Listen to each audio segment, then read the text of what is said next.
International मेरे पास around जो clients हैं सारे रियल एस्टेट में शिफ्ट कर रहा हूँ मैं, और धीरे धीरे इंडिया में भी मूव कर रहा हूँ। तो इंडिया की जो बिग कंपनीज हैं, रियल एस्टेट कंपनीज हैं, कंस्ट्रक्शन कंपनीज हैं। इंडिया में क्या है कि आपको जो हाई लेवल के बंदे होने वाले हैं जो आपको पैसा देंगे उनको ढूंढना बहुत मुश्किल।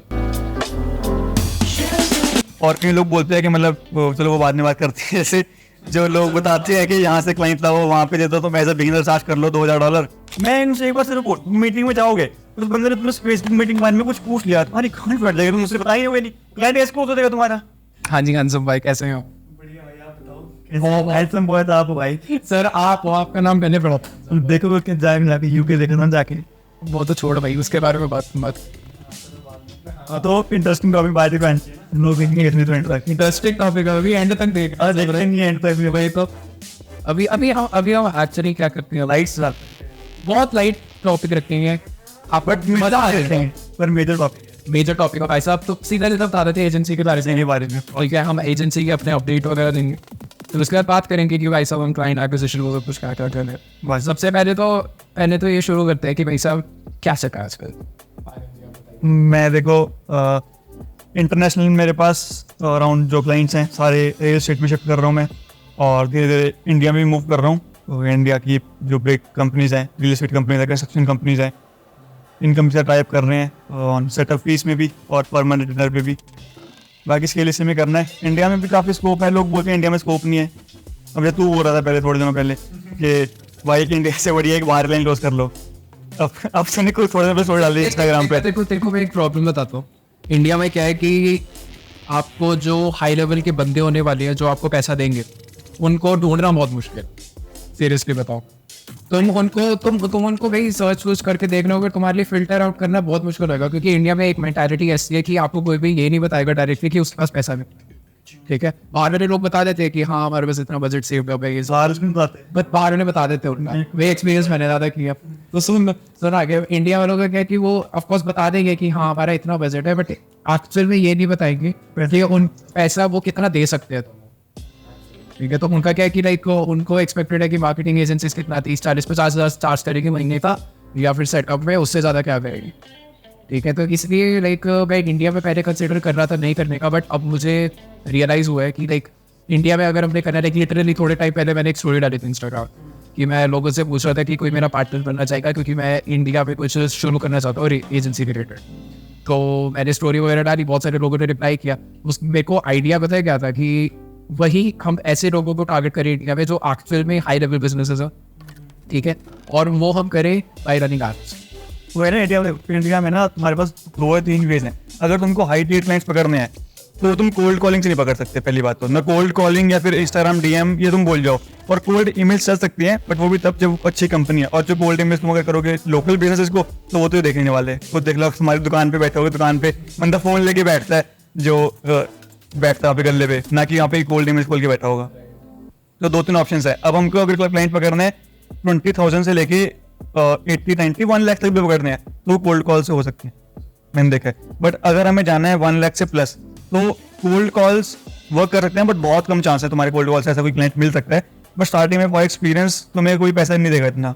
अगर मैं जब तक किसी को केस स्टडी ना दिखाऊँ ना एक बड़ी, तो मुझे कोई भी 3-4 लाख रुपये दे नहीं सकता। इंटरनेशनल दे सकते हैं, बट वो भी बहुत मुश्किल है और नहीं देंगे वैसे भी, क्योंकि उसमें भी अगर इंटरनेशनल में भी कोई अगर तुम्हें $1,000-2,000 पर मंथ पे कर रहा है ट्रेनर में भी, तो वो भी तुमसे केस स्टडी मांगेगा। केस स्टडी तो ऑफकोर्स बहुत इंपॉर्टेंट। हाँ, और कई लोग बोलते हैं कि मतलब चलो वो बाद में बात करते हैं, जैसे जो लोग बताते हैं कि यहाँ से क्लाइंट लाओ वहाँ पे दे दो, तो मैं एज अ बिगिनर चार्ज कर लो $2,000। ऐसा कुछ नहीं होता। $2,000 आज की मार्केट में कुछ नहीं है।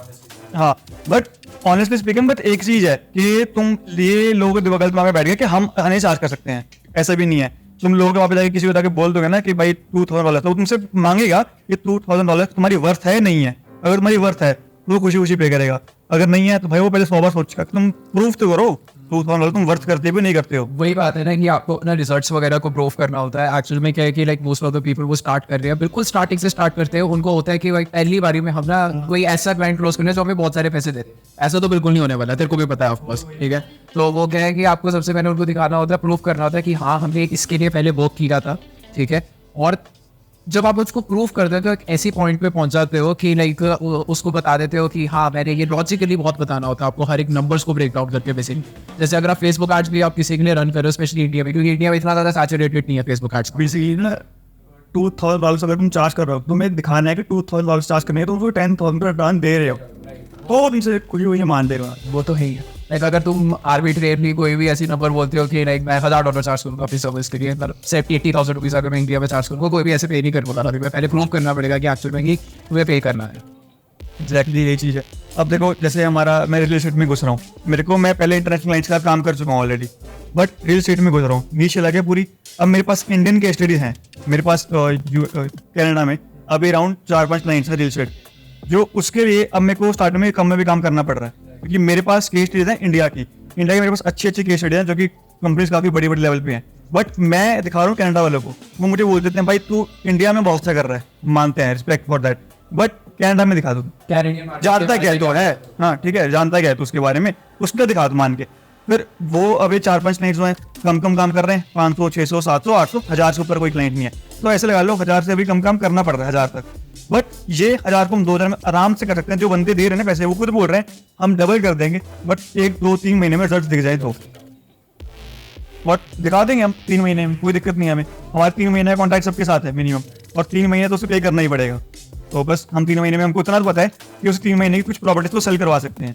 मेरा एक ना पता है क्या, ऑस्ट्रेलिया में कोई ना बंदा था, वो भी रियल एस्टेट एजेंसी बेसिकली, इसकी एड वगैरह देखी, तो वो बंदा, उसके पास इतने बड़े क्लाइंट्स थे स्पेशली ऑस्ट्रेलिया, मतलब वो पर्थ साइड से ऑपरेट कर रहा था, ठीक है, जो ऑस्ट्रेलिया, उसके इतने बड़े क्लाइंट्स थे, उसका जो पैकेज था शुरू करते कितने से हो रहा था, जो प्लस सेटअप फी है स्टार्टिंग $15,000 ऑस्ट्रेलिया टॉप।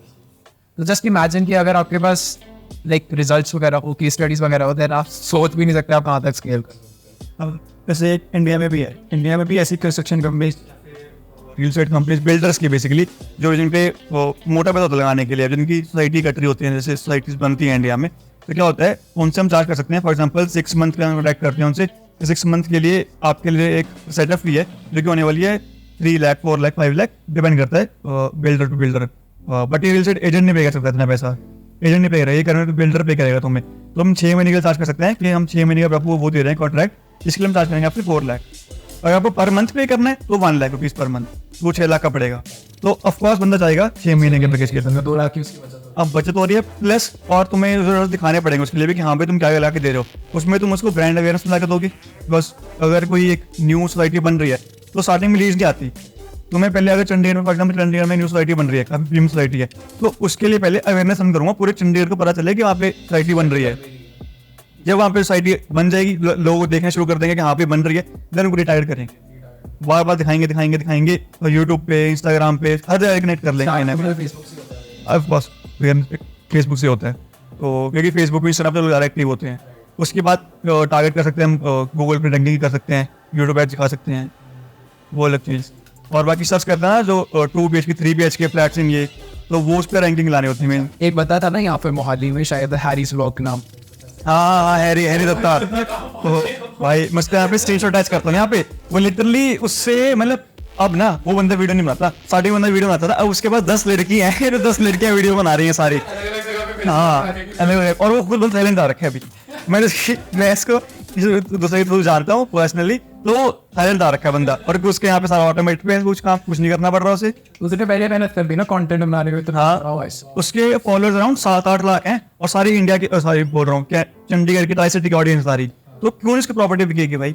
बहुत बंदे हैं खरीदने के लिए। कई बार तो मेरा मन करता था कि प्रॉपर्टी खरीद लो साले से, मतलब बस पैसे नहीं होते तो 1-2 करोड़ की प्रॉपर्टी ले लूँ मैं भी। बट वही है कि जिन पे है वो ले लेते हैं साथ के साथ देख के, और उसका ट्रस्ट बिल्डअप भी है कि हाँ भाई काफी लोग उसने ऑलरेडी काम कर रखा है, उसको सोशल प्रेजेंस है अच्छी खासी। बहुत लोग, जो लोग रोज अपनी फील्ड में देखते हैं ना, कुछ लोग कनेक्ट करते हैं, तो उसकी खरीद लेते हैं आने वाले टाइम में। अब मेरे को आने वाले टाइम में चंडीगढ़ में कोई प्रॉपर्टी लेनी होगी, मोहाली में कोई फ्लैट लेना होगा, तो मैं ऑफकोर्स पहले उसकी रील जाके देखूंगा कि है कौन सी, साले मैं देखूँ सही कि कौन सी चल रही है, कैसी, कितने प्राइस चल रहा है, उसके बाद 10 बंदों को बात करूँ। तो इसी अवेयरनेस बढ़ेगी ना, पहले तुम्हें पता होना चाहिए कि भाई आप में कौन सी प्रॉपर्टीज है पूरे मोहाली में, तो उसी के हिसाब से देखोगे, तुम्हें लोकेशन भी देखनी होती है, सब कुछ देखना होगा, उसी के हिसाब से तुम पहले कंटेंट देखोगे। तुम जाके थोड़ी ना पहले दरवाजे पे खड़े हो जाओगे कि मेरे को प्रॉपर्टी दिखाओ, ऐसे थोड़ी ना करोगे, और या फिर रियल एस्टेट एजेंट को करोगे, और रियल एस्टेट एजेंट्स को आजकल कौन ट्रस्ट। राइट। उनको भी आजकल देखना पड़ता है कि जिसका मार्केट में नाम है उसके साथ ही वर्क करेंगे, नहीं तो दूसरा ऑप्शन लोगों के पास यही होता है कि वो जाके किसी को कंटेंट देखे जो कि ऑलरेडी ट्राई सिटी में पब्लिश कर रहे हैं, राइट। और सबसे पहले अगर कोई सर्च भी करेगा ना, plots like flats, luxury flats से मोहाली, अगर कोई भी गूगल पे भी सर्च करेगा, यूट्यूब पे, उसका हैरी वाले बंदे का सबसे ऊपर आएगा, तो बंदा सब ऑटोमेटिकली उसका सबसे ऊपर देगा। इसलिए बहुत इंपॉर्टेंट होता है कि अब हम अपनी एजेंसीज के लिए कंटेंट में डिपेंड भी करता है। देखो तुम्हारा डिपेंड करता है कि तुम कैसे काम कर रहे हो इसके लिए। अब देखो बेसिकली हमारे पास ऐसी एजेंसी के मेरे पास कॉन्टैक्ट हैं जो काम सिर्फ करते हैं फेसबुक एडवर्टीजमेंट पे, उनकी कोई ब्रांडिंग नहीं है, उनको कोई जानता नहीं, मतलब लीड्स आ रही है उनके पास, बट वही है ना कि लॉन्ग टर्म में तुम कब तक पैसा लगा लोगे।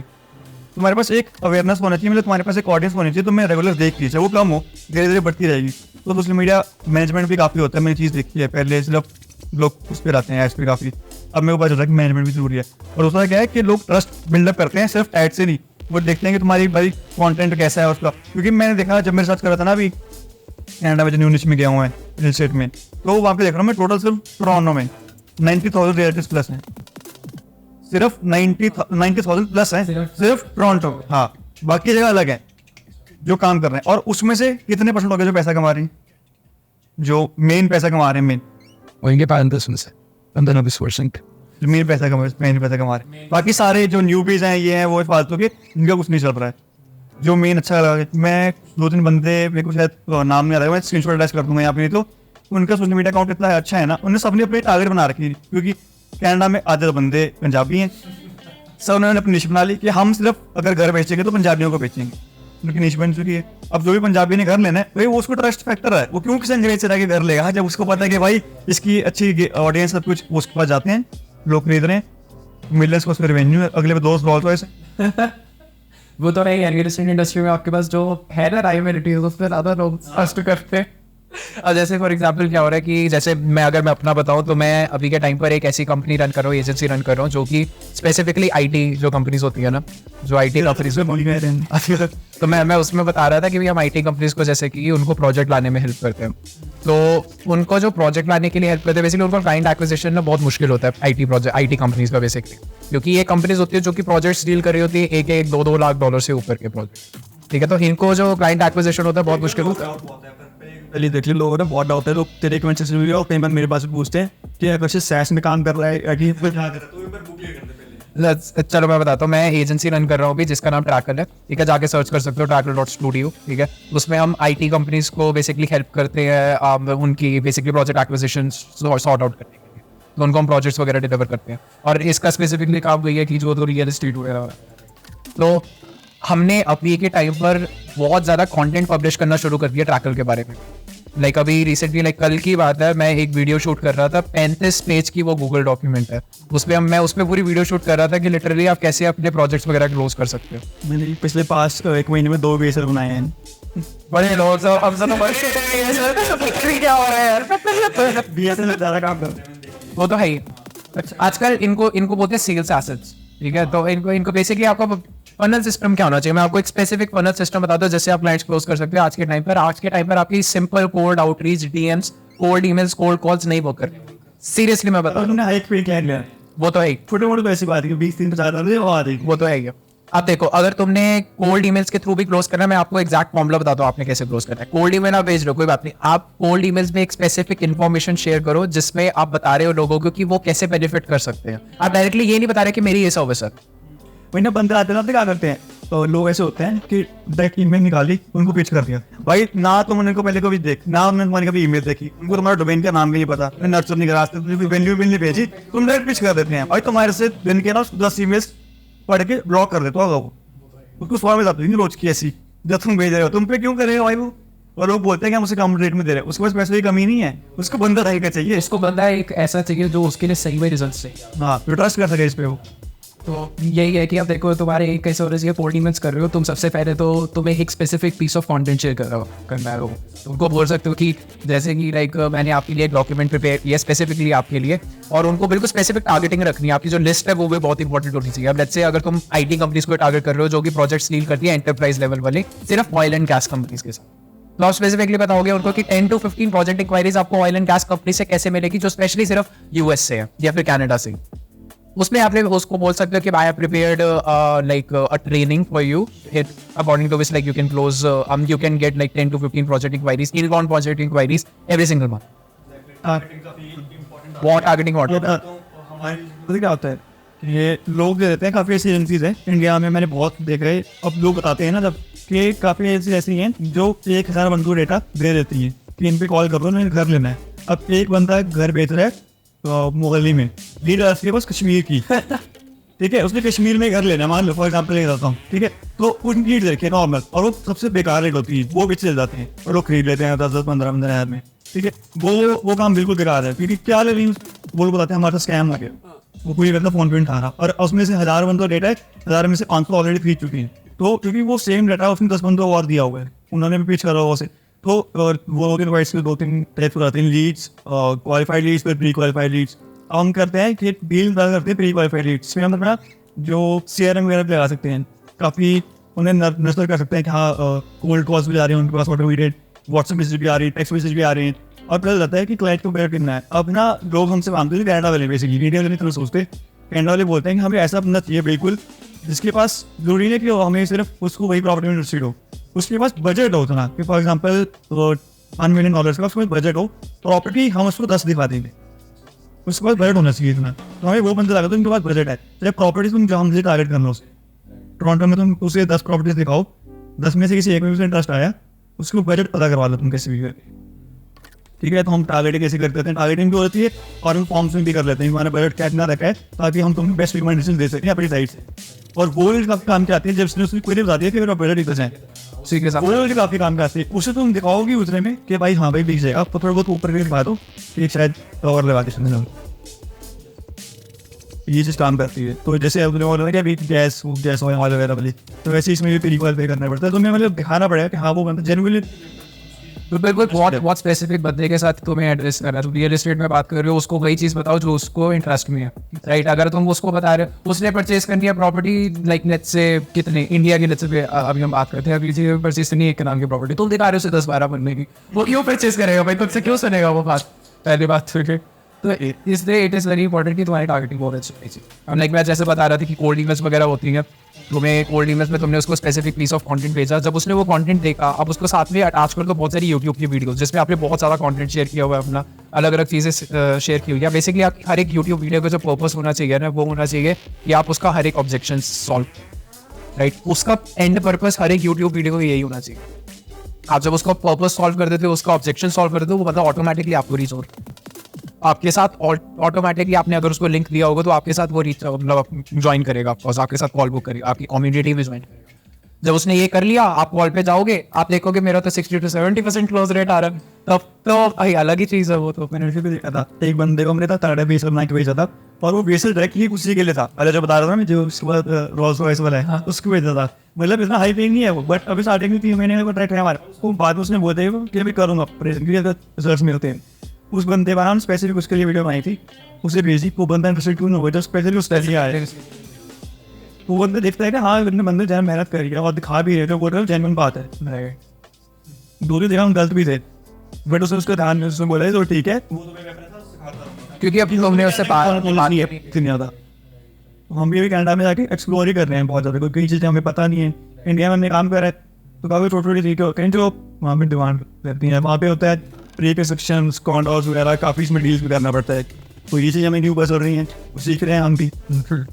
मेरे को लगता है कि आपने बोला था कि हम बिल्कुल लाइट से स्टार्ट करेंगे, कुछ ज़्यादा टेक्निकल उसके वो चलना कर लोग होपफुली मज़ा आ रहा हो इसको इतना सारा टेक्निकल सुन के, बिकॉज क्योंकि ये तो हमारा लाइक सिर्फ 3 से 4% कंटेंट होगा जो हम एक्चुअली जानते हैं जिसके बारे में,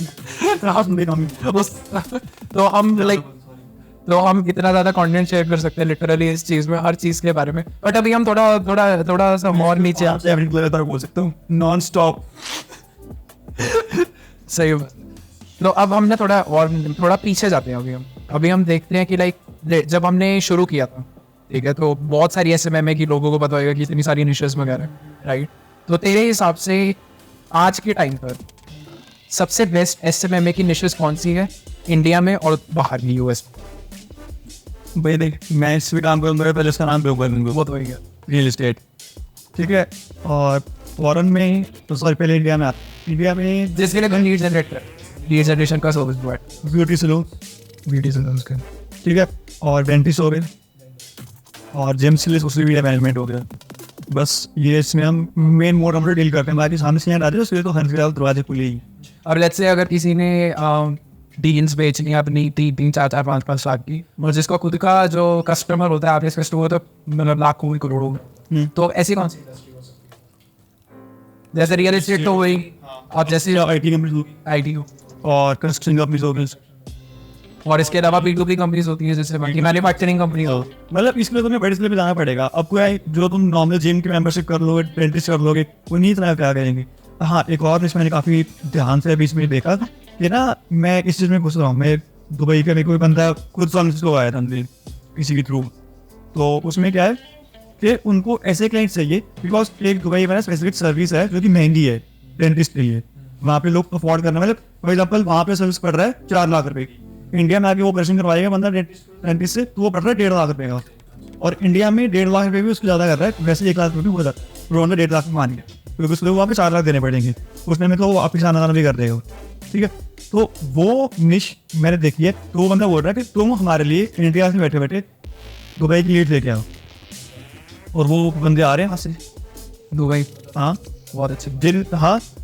जिन बंदों को पैसा खर्चना है, बिकॉज ऐसे काफी इंडियंस भी हैं जो बोलते हैं कि यार चल गेड़ा ही माराएंगे आप हमारी इसी बात पे, और मतलब और भी काफी लोग रह रहे हैं, इंडियंस हैं, मतलब बहुत सारे लोग हैं जो देखते हैं कि हाँ भाई ये चीज़ यहाँ पे सस्ते में हो रही है, टारगेटिंग हो रही है, वो टारगेटिंग काफी मुश्किल हो जाती है उसकी ऑडियंस वहाँ पे।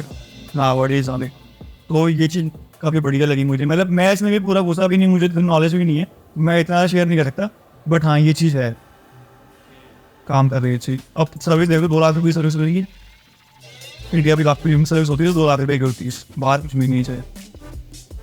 तो यूएस मार्केट का यूएस मार्केट का तो देख भाई, यूएस मार्केट में जिस मर्जी मार्केट में चलेंगे तो भाई हर जगह पैसा मिलना है यार, यूएस कनाडा हर जगह पैसा।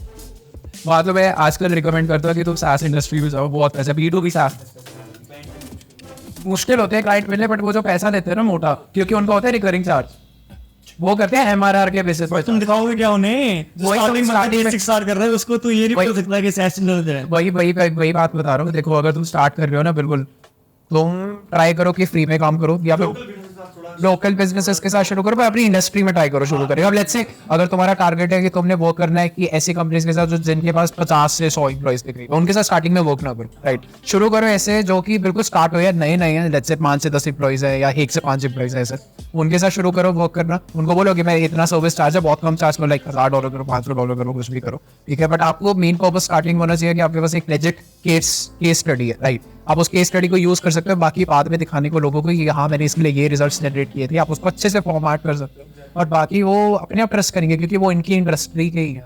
यही तो मैंने IT कंपनीज वाले के साथ किया था लिटरली, लाइक IT कंपनीज वाले में हमने स्टार्टिंग में क्या किया था, क्योंकि मुझे थोड़ा एक्सपीरियंस था, तो मैंने पहला जो क्लाइंट क्लोज किया था IT कंपनीज वाले वो $2000 पे करनी, सेटअप फी थी सिर्फ $2000 पर मंथ, रिटेलर नहीं, सेटअप फी थी, और उसके ऊपर कमीशन था हमारा 5%। उस पर टाइम के हिसाब से नहीं था, हमारा कमीशन के बेसिस पे फिर आगे बढ़। तो वो वाली जो हमारी पहली वाली केस स्टडी थी, उनके लिए हमने प्रोजेक्ट क्लोज किया, जो कि उनके कॉन्ट्रैक्ट वैल्यू बन रही थी पूरे साल की $85,000 की, उनके पूरे साल की $85,000 की कॉन्ट्रैक्ट वैल्यू थी, उसमें से 5% भी हमें मिला। बट सबसे इंपॉर्टेंट जो चीज़ हमें मिली ना, कमीशन से भी ज़्यादा या फिर सेटअप फीस केस स्टडी, और वो हम केस स्टडी यूज कर सकते हैं हर जगह पे, सबको बताते हैं कि हमने इनके लिए प्रोजेक्ट क्लोज किया। वही ना, तुम्हें पहला नहीं मिल गया ना, उसने तुम्हें कम चार्ज भी करा, बट तुम वो केस स्टडी आगे 100 बंदों को दिखाओ, तुम 100 बंदों से ना आगे तुम्हें 4-5 मिनट मिल ही जाएंगे भाई, जो तुम्हें पैसा पे कर देंगे उसके लिए। बट पहले तुम्हें फ्री में काम करना पड़ता है, कम में काम करना पड़े, बट कर लो। मैं तो अभी भी किसने निश्चित ऐसे आप कम में काम प्रीवियस वीडियो देख लो भाई, फ्रेंड टाइम में जाके कम में काम कर रहा हूँ, 50,000-700, कई बार वही 600-700-1000 इसमें भी काम कर रहा हूँ। बट फिर ये तो मैं कर लो, अब मेरे को मुझे पता 3 महीने है, बस 3 महीने मेरे पास, 3 महीने को कॉन्ट्रैक्ट जैसे पूरा हुआ उसके बाद मेरे प्राइस थे 1000। वही बात है ना, तो स्टार्टिंग मैंने जब देखा तो कंटेंट ही पोस्ट कर, अब यही मैं रिकमेंड करूंगा कि तो कंटेंट भी साथ में अपना पोस्ट कर, क्योंकि वो बहुत इंपॉर्टेंट। मैं 2 चीज़ चाहता हूँ, मेरे पास यूट्यूब से भी काफ़ी अच्छे ऑफर आते हैं नहीं बारी यूट्यूब पे, जैसे मतलब कहीं तो फेक प्रमोशन आती है, मेरे को भी आप 30-35-40 हज़ार के लिए कौन अपना वो कर देगा। मैं तो एक चीज़ देख रहा हूँ, मतलब नीचे तुम्हारे बहुत अच्छी हो रहा है, और मेरी नीचे ना वो प्रीमियम है, इंडिया में, जैसे मेरी मेरा मेरी नीचे टॉप 5% में आती है। हाँ, तो उसको लोग देखते हैं जिनके पास थोड़ा बहुत पैसा है तो वो इन्वेस्ट कर सकते हैं, ठीक है। उसके लिए जो फेक मतलब फालतू यूट्यूबर्स वगैरह आती हैं 50,000 60,000 में पे करने रेडी होते हैं, 3-4 लाख समझते हैं इन्वेस्ट। फिर तो लोग भाई गेमर्स के 2-2 लाख अपने मिलता, सो ये चीज़ है क्योंकि उनको पता है उनके पास पैसा है देने के लिए, वो दे भी देंगे। और दूसरा क्या है, उनको ट्रस्ट है, वो ट्रस्ट मैं तोड़ना चाहता है कि भाई किसी ने इतने पैसे के लिए ट्रस्ट तोड़ दिया भाई। मतलब ये भी नहीं है कि कुछ फालतू में खर्च करके प्रोडक्ट वो प्रमोट करो जो तुम्हें पता है कि उसमें जान है, तो तुम अपना खुद का प्रोडक्ट बनाओ। अगर तुम्हें बनाना है ऐसा ना तुम्हें मिलेगा नहीं, तुम्हें तुम्हारा चैनल है, अपना खुद का प्रोडक्ट प्रमोट करो। ईमान बात है, क्या करा अपने प्रोडक्ट बना के प्रमोट करा, उसका प्रोडक्ट मतलब ब्रांड ब्रांडिंग अच्छी थी उसकी, बट कोर्स चाहे इतने आ गया तो मैं सही में बात कहूँ ना, जो ईमान बात मैंने कोर्स देखा, उसका कोर्स ज़्यादा अच्छी वैल्यू है ना वीडियो चैनल में। मैंने उसको इतना ज़्यादा देखा नहीं, मैं देखा उसका वीडियो मैंने देखा गया, तो तुम्हें जो वैल्यू सारी मिलते हैं ना वो वहाँ पे अच्छी है। तो उसका कोर्स देख लगा ना, उसमें वो फिर 2-3 चीज़ें ऐड कर रखी हैं, वो भी मैं रोज करके लोन लूँगा कहीं से, अगर मुझे जरूरत भी नहीं पड़ती कोर्स की। तो वही है कि फायदा नहीं था कोर्स की। देखो ना इंडिया की जो कोचिंग इंडस्ट्री के सारे जो बाकी ये तो मैं क्या ये बोल रहा हूँ यार, चोर भाई एजेंसी यार, मैं क्या बोलूँ, मेरे तो पंखे बन रखे हैं ऑलरेडी मेरे यूट्यूब चैनल पे, पे जाके देखो भाई, मेरे को लीगल नोटिस सब आते हैं भाई। भाई तो तेरा उसके बारे में क्या कहना? सबसे पहले तो थोड़े से जेन्युइन बंदे जो दिखते हैं बार से, उनके बारे में बात करते हैं। अंकुर भाई यार, अंकुर भाई को ना काफी ब्रॉड टॉपिक है, मैं बताता हूँ, उसका खुद का तो चला नहीं बट जो स्टार्ट कर यार वो बैक आता है, वो एसोसिएशन वोकेशन है, बेकार करता है, उसका खुद का फाटा तो चला, बट उसको एक्सपीरियंस काफी मिल गया, बट उसने आगे भेजा वही। मतलब एक बंदे की लिखी होती है कि हाँ भाई तू स्टार्टिंग में स्ट्रगल करा, 20 साल तक कुछ नहीं कमाया, उसके वजह से आगे जब 40-50 करोड़ भाई करोड़ों कमा लिए, वो लिखा था उसका बन गया। मैं किसी को बुराया तो नहीं कह सकता, बट ठीक, बट अंकुर भाई को जेन्युइन है, हाँ जेन्युइन है, वो सब कुछ ट्रांसलेट रहा, उससे हेल्प भी हुई है लोगों की ट्रांसलेट के कोर्सेज से। और उसका कोर्स आया था हाउ टू यूट्यूब, उसकी कई बार मैं भी सोचता हूँ वो ले लूँ, बट मैंने कहा चलो छोड़। वैसे अंकुर भाई को मेरे पहले रिसर्च भी है जो मैंने अपने प्रीमियम लिया था, मैंने उसकी बहुत है रातें दी यार, मैं तो बात नहीं बहुत है बात भाई उसकी। बाकी एक तो और भी रिसर्च है यहाँ पे जो SMM में नो स्किल एजेंसी वाले आते हैं, उनकी भी मैंने अच्छा राजमानी बहुत अच्छा भाई बहुत सही लगता प्रीमियम है। और उसका एक्चुअल में जो कोचिंग भी है ना वो भी बहुत सही है। जितने भी वो कोर्सेज वगैरह भी कर रहा है प्रमोट, जैसे वो अपनी ब्रांड पे जैसा हाउस ऑफ एक्स देखा तो देख मैं बताता हूँ, जो कोर्सेज बेचना कोई बात नहीं होगा ना, कोर्स को वो कर देते हैं कि कोर्स बेचना कर दिया, कोर्स बेचना पूरी बात नहीं है, बट तुम्हारे कोर्स में अगर वैल्यू है ना तो तुम उनसे उनको 10 गुना महंगा बेच दो, वो चीज़ है। और वैल्यू जब तो दे रहे हो साल में तक खुश है ना तो ठीक है, जब तक समय कोर्स से उसकी लाइफ में चेंज हो रहा है। जनवरी का तो राष्ट्रवाणी ने एक्चुअली मेरी अपना जो डिटर्जेंट वाला जो ब्रांड था वो भी अपनी तो फैमिली बिजनेस उससे पहले डिटर्जेंट वाला किया, वो बेचता था वो भी, ठीक है। तो उसको बहुत अच्छी उससे स्टीयरिंग वगैरह की अपने मोबाइल, तो उसने फिर ये ब्रांडिंग वगैरह होना शुरू किया। अभी उसने ये शुरू किया नया स्टार्टर हाउस ऑफ इट। तो उसने क्या करता है, वो बाकी अलग अलग जो क्रिएटर्स है जो कि बहुत बड़े बड़े, जैसे किंग है, किंग ने साल उसने पार्टनरशिप ब्लैक को शुरू किया है, 1 करोड़ का मेंबरशिप टच किया उन्होंने महीने का, और उसमें पता है उसकी पार्टनरशिप ऐसी है शायद 50,000 शुरू में वो शाम आप मतलब वो जेन्युइनली बिल्ड कर रहा है एक्चुअली स्टार्ट साथ है, इसलिए राजकुमारी अच्छे। बट आप बताना चाहेंगे आप जिसको आप ब्लैक लिस्ट कर दिया बिल्कुल अपनी यूट्यूब भाई यार जैसे मतलब क्या ही नाम था मेरे जाकर देख लेना अपना कुछ मैं किनकी बात कर रहा हूँ, मेरे पुराने कुछ वीडियोस देख लेना, एक दो वीडियोस तो प्ले कॉपीराइट लाइक से हटवा भी दिए हैं, ऐसा भी हुआ हाँ मेरे प्ले कॉपीराइट लाइक आई तो हैशटैग आई मेरे पे मोहम्मद पूरी वीडियो उड़वा दी मेरी चैनल सही कैंपेन वो, और दूसरे पे भी डाल रहे हैं, कोशिश कर रहे हैं, रोज रिक्वेस्ट आती है, मतलब रोज वो ईमेल आती है किसने डाल रहे हैं भाई, धमकी आती है लीगल नोटिस की इंस्टाग्राम पे, कोई दिक्कत नहीं भाई। मैं जब भाई घर वाले जब बोल दिया और जब साथ दोस्तों ने बोल दिया कि जो जिनके फादर वगैरह भी लॉयर हैं और मेरे फैमिली फ्रेंड्स भी जो हैं वो खुद बोलते हैं भाई कोई दिक्कत नहीं है, एक बार कोर्ट में आ गया ना यही फंसेगा, एक बार जो उसने स्टेटमेंट्स दी है ना, एक बार कोर्ट में आके इसने अगर सामने हमने बोल दिया कि ये प्रूफ कर दे, इसकी फटेदार हो जाएगी। एजेंसी का 30 लाख का मैंने दिखा पूरे 1 महीने में, जब कुछ तो नहीं सिर्फ 2 महीने स्टार्ट करी थी, 2 महीने में दिखा रहे वो भी जो 2 महीने स्टार्ट करी थी वो तो ये 30 लाख स्केल भी हो गई 2 महीने में। मैं तो मेरी तो हुई नहीं आज तक मेरी भी नहीं आज तक, तो नहीं तो 30 लाख पर मंथ की, तू तो फिर इंटरनेशनल बहुत ज्यादा काम कर रहा है देख लेते, वो सब ठीक क्या क्या बताएगा भाई तुम इनके लिए इतना भाई मैंने उस पर बोल रखा है भाई ऑलरेडी। अब मैं लोगों को ना समझ नहीं आता, लोग देखते हैं पता है इंडिया में क्या दिक्कत है, लोग देखते हैं कि भाई हम काम कर लें जिसमें ज़्यादा मेहनत ना लगे। अब वो लोग भेजते हैं ना कि तुम्हें ज़्यादा मेहनत नहीं करनी पड़ेगी, या फिर तुमको मतलब बेसिकली काम नहीं है उसमें ज़्यादा। उनको चाहिए कि हाँ कुछ ना कुछ बैठ के मिल जाए, कुछ लैपटॉप पर 2-3 वर्ड टाइप करे, मीटिंग करी और पैसे आ गए। ये ऐसा होता है ना भाई कोई भी वर्ड क्यों, तुमको पहले स्किल तो आनी चाहिए। मैं ही बोल रहा हूँ बस तो मैं जितनी स्किल्स एजेंसी रन करने के लिए चाहिए ना उतनी ज़्यादा स्किल्स किसी और टाइप का बिजनेस भी रन करने के लिए चाहिए भाई। एजेंसी के लिए तुम्हें सिर्फ पहली बात तो अपना ही बंदा देख ले, जो बोलते हैं ना कि तुम्हें फेसबुक ऐड आने चाहिए। मैं इनसे एक बार सिर्फ मीटिंग में जाओगे उस बंदे ने तुम्हें फेसबुक मीटिंग के बारे में कुछ पूछ लिया, तुम्हारी कहानी बैठ जाएगी, तुम मुझसे बताएंगे हुए नहीं, क्लाइंट एक्सपोज हो जाएगा तुम्हारा। सही बात है। देख ले अब यार एजेंसी देखेंगे तो मैं स्टिल सीखनी पड़ेगी, कॉपी राइटिंग सीखो तो मैं देखना हमको डॉक्यूमेंट आने पड़ते हैं वही तो। और हर एक बंदे की अलग अलग डॉक्यूमेंट स्क्रिप्ट लिखनी पड़ती है, VSL वीडियो बनानी आनी चाहिए, बात करना आनी चाहिए। ई कॉमर्स तुम्हारा सही है, ई कॉमर्स में तो क्या करना है, राइटिंग ही करनी है और पीछे मतलब लिखना वगैरह। ऑफकोर्स मैं ये नहीं कह रहा कि ई कॉमर्स मुश्किल नहीं है, बट कंपेरेटिव टू एजेंसी इतना मुश्किल नहीं है। क्योंकि एजेंसी है, अगर तुम जैसे तुम ई कॉमर्स एजेंसी रन कर रहे हो तो मैं एक दूसरों का भी ई कॉमर्स ब्रांड संभालना है, और वो भी एक वैसे तो अपना ई कॉमर्स स्टोर बोल रहा है, ई कॉमर्स स्टोर हैंडल करने के लिए। मैं वैसे भी ई कॉमर्स स्टोर के लिए बोल रहा हूँ, बट तुम अगर एजेंसी रन कर रहे हो ई कॉमर्स स्टोर्स के लिए जहाँ तुम एड सर्विसेज प्रोवाइड करते हो ई कॉमर्स स्टोर से, तो वो ज़्यादा मुश्किल है। हाँ, उसमें एक स्टोर नहीं हैंडल करो, उसमें तुम 4-5 उससे ज़्यादा जितने भी उनका तो एड स्पेंड देख एड स्पेंड संभालना इतने सारे बारिश करना बहुत मुश्किल हो जाता है। ई कॉमर्स एजेंसी तो वैसे मैं रिकमेंड नहीं करता अभी टाइप और कॉर्पोरेशन बहुत रेगुलेटर भी जो हमने पहले किया था एजेंसी ऐसी यूट्यूब ऐड ही हुआ था, चला था यूट्यूब एड एजेंसी था क्योंकि हम थोड़ा बाहर के क्लाइंट से वो कर रहे थे। यूट्यूब एड एजेंसी में बेसिकली हम वो करते थे ई कॉमर्स ब्रांड्स के साथ जो हाई डिमांड में था। हमने इतना स्पेसिफिक रखा था कि मार्केट को इतना अच्छे से एड्रेस कर रहे थे, तभी तो वो इतना ज़्यादा सिर्फ टारगेट करके वैसे। हाँ, ई बाइक से तो शुरू किया था, रेट्रोस्पेक्टिव वाइज वो मैं बोल रहा था केस स्टडी मतलब वो बहुत सही है। अब वो अच्छा कर रहा है। हाँ, बहुत ये इसमें जो इतना तब नहीं था, थोड़ा थोड़ा घूमने गया थोड़ा और बढ़ा। हाँ, अब तो नहीं है बट बहुत ज़्यादा बढ़ गया। आप तो बहुत ज़्यादा। बट अभी देख हमारी अगर स्टार्टिंग की बात करें, बिल्कुल स्टार्टिंग की बात, उसके बारे में चर्चा कीजिए यार जी। बिल्कुल स्टार्ट जो हमने शुरू किया तब तो रामलीला तो बता भाई उसके बारे में बताओ सर। भाई मतलब स्टार्टिंग में क्या मतलब स्टार्टिंग में रामलीला शुरू करी थी ना, याद है आपने मोहल्ले में भाई रामलीला शुरू करी थी हमने, रामलीला ऑर्गेनाइज करवाई थी बेसिकली। मतलब सबसे डोनेशंस भी ली थी और अपनी अपनी कंट्री पाई थी हम सबने। पता है कितने कलेक्ट किए थे? 5,000 रुपए भाई, ज्यादा हो गए थे, 5,000-6,000 रुपए हो गए। 5,000 हुए थे हमारे, 5,000 हुए थे, 5,000 हुए थे, 5,000 हुए थे। कितने कौन क्या थी तब हमारी? 12-13 साल।